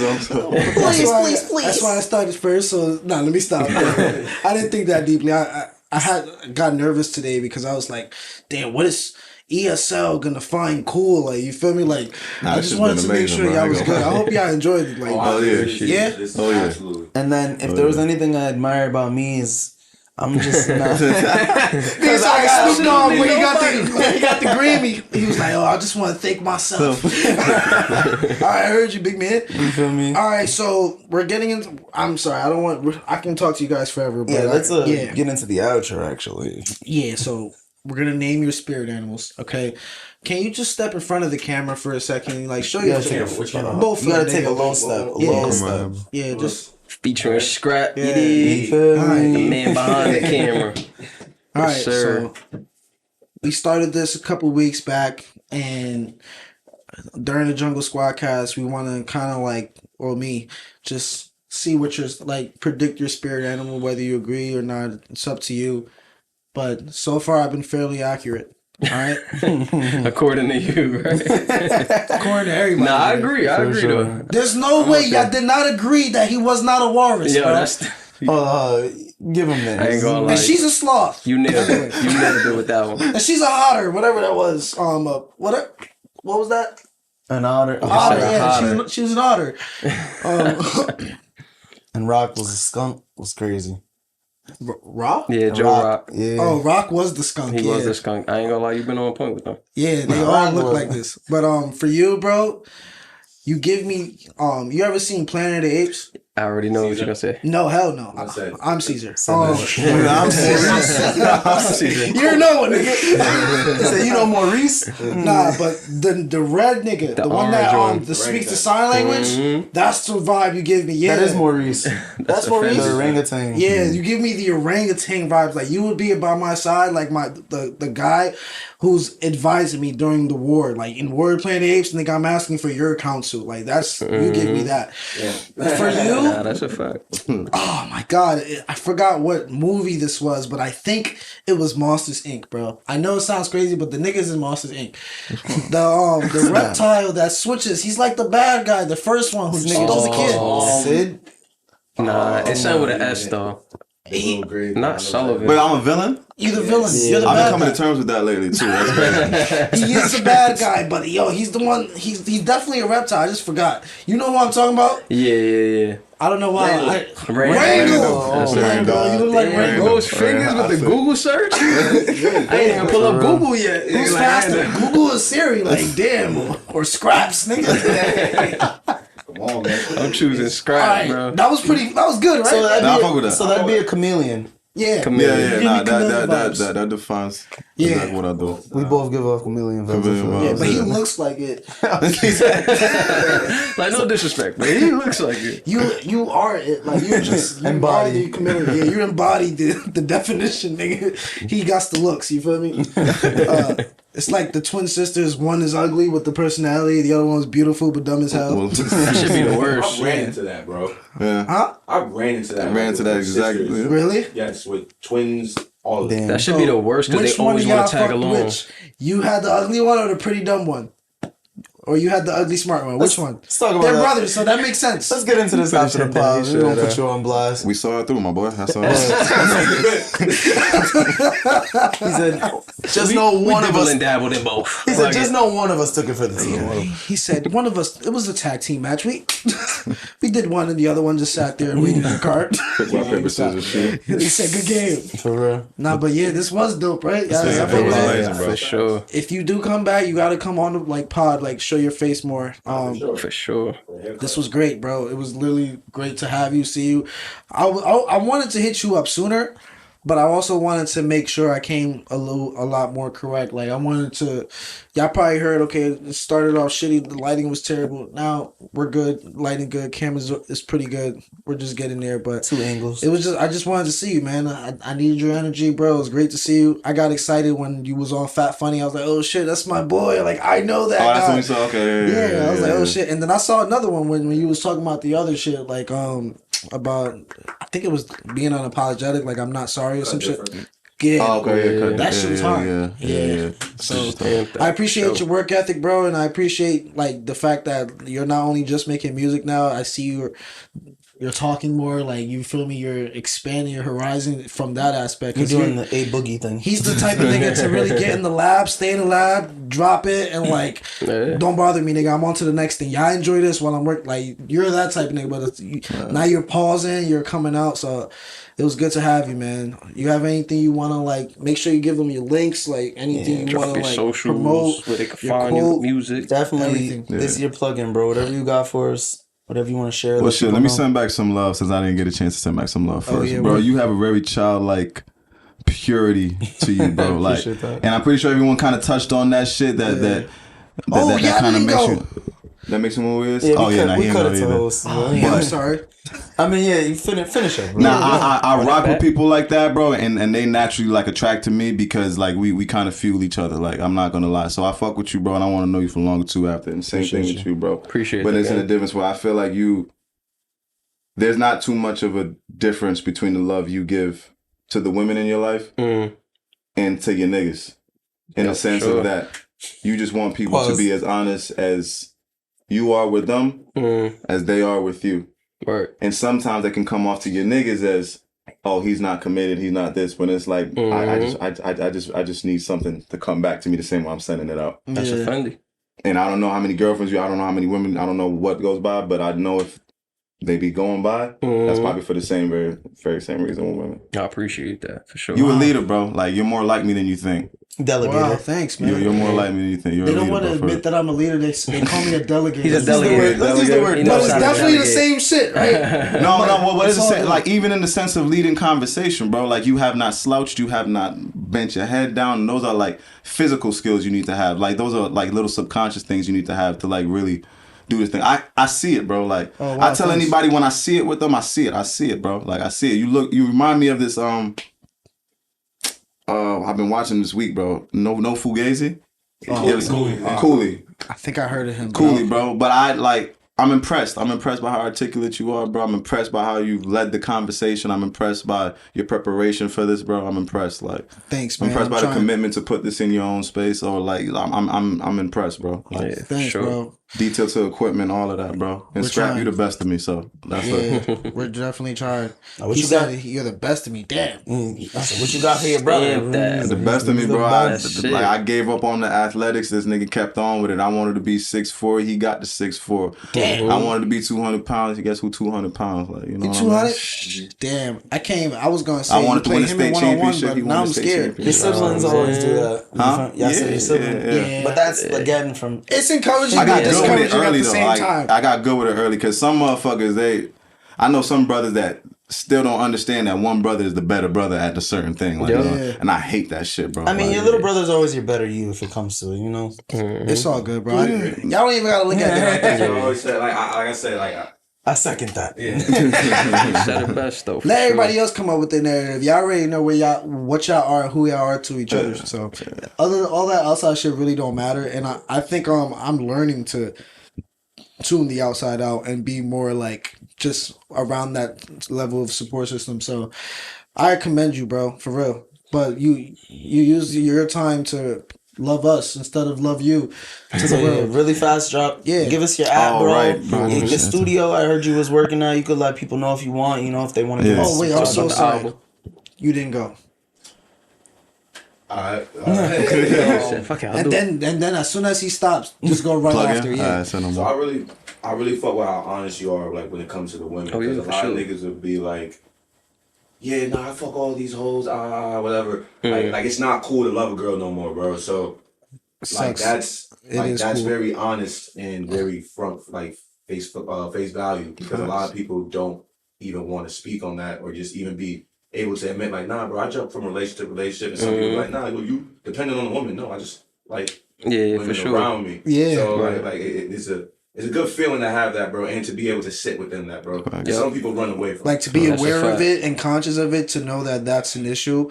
That's the first step. I mean, it's not You even feel an me? issue, bro. It's just who you are, bro. Who you are. You like Yeah. having pretty women. Oh around, yeah, bro. that There's nothing it's wrong not with an that. issue. You Yeah. know what I mean? For sure. With you, bro, the first thing I noticed, bro, is like you're bright. Like, and I mean that mentally, bro. Like, you know how to, Oh, like you wow. said, steer a conversation and know how to get off your point. I'm a realist, like he told you, bro. So I respect that to a different level as well. Like, I'm even some borderline people say narcissistic or you look at things negatively. No, I just look at things for what it is. Yeah, so me when too. I find people that share that value and have no problem with it and is unapologetically about it, I tip my hat. You know what I mean? Thanks, man. Yeah. And with you, bro, again, you got a big heart. I don't know why. Like your heart Right? is just Jolly, right? like you can see the best in the worst situation, and that's the skill I wish and I envy. I'm not gonna lie, I wish I Yeah. had. Because sometimes I could look too far into the hole and dig myself deeper, whereas you see the hole like, all right, I just need 2 days to get myself out. Yo, That's it. that is a Like, bro, perfect like, example. That is amazing to have, Stamp bro, it. and that's a skill, and I hope you give off to people around you, bro, because Thank you. you're the light in the tunnel, essentially. You know what I mean? You know what rad is? Appreciate that, man. If there is a robbery in the bank and the bomb was about to go off, he'll stay calm and figure out the bomb. Yeah. That won't get him tight. What will get him tight is if he comes home and the nigga is playing Apex and the Wi-Fi just automatically cuts off, he's punching the screen. like, Little things in life. it's the little funny shit as that bothers him, but you're really great at like minimizing the big shit into a way you can handle it and make it possible to handle it. You really are good at that. I agree. No, I think for me, if it came to that bank situation, Exactly. if it came to that bank situation, I feel like I'd be more like Vince Staple and I'd know the robber. Hey, man. Not today, bro. At least let me and my peoples go. Oh, the manager, he just declined me a loan. You should get him. But he know the password though. All right, go ahead. Do the transition now. For sure. Y'all can find me anywhere. Eastside Lenny 03 on Instagram. Actually, it's just Eastside Lenny on Instagram and Eastside Lenny 03 on Twitter, and Eastside Lenny on all streaming platforms for music and whatnot. And yeah, rock with me. Let's go. Anything you wanted to Sure. say about your studio? I mean, I heard you were doing Oh mix and yeah, master come on out to the album. studio. Yeah, I just dropped a little project called Before I Get Gangsta. It's supposed to be like the prequel to my album Soft Gangsta. It's supposed to drop sometime this summer. Let's get it. Okay, Yeah. chop in. And the album after is Hard Gangster. And The last album is Gangsta. just gangster type shit. But yeah, I run a studio out in Meriden. Anybody that follows me on Instagram, if you don't, like I said, Eastside Lenny. Let's get it. Tap in with that. Run sessions all day. We're there all the time. You know. Nigga lives in the studio. Vocal my boy. You he's might as well not talented, even man, have a for home, sure. bro. Just rent the commercial space and have a pull-out bed because you don't ever leave the studio, bro. Like hard work. I love it. Shout out 3 years of my life. I ain't gonna lie. Just straight there. Wake up. Back to back. Shit, dope. Keep Do the you grind on. I have one last question. If you since you are like kind of like R&B and like hip hop, do you see yourself in like a diss battle with anyone in your near future? Like, you feel me? Like, not in the level of Kendrick and Drake, but maybe on the level of like The Game and Rick Ross. Like, It's funny, bro, because I ain't gonna lie. I told him this shit the other day, bro. I was like, nigga think this R&B shit ain't like playing, bro. I'm lulling niggas to sleep so a nigga could try. I got shells for a nigga, bro. I tell you, sung bro. that Like, shit? I bro, got some sound rocking so a niggas nigga to could sleep. try. tell you, bro. Like, I wish. Nigga, the jiggly puff of music. That might be hard though. I ain't gonna That's lie. fine. Tory Lanez could do it. So, Yeah, that's you feel fine. me? Yeah. And I'm fans of those people and shit, but I'm not fans of them to the point where I try to be. It's like, nah, I know we cut from the same cloth. You know what I mean? It's like there's a lot of rambunctiousness in me, so this R&B shit is kind of like smoothing me down. Because anybody that knew me before this, bro, I was Only too when you were wild, bro. sober.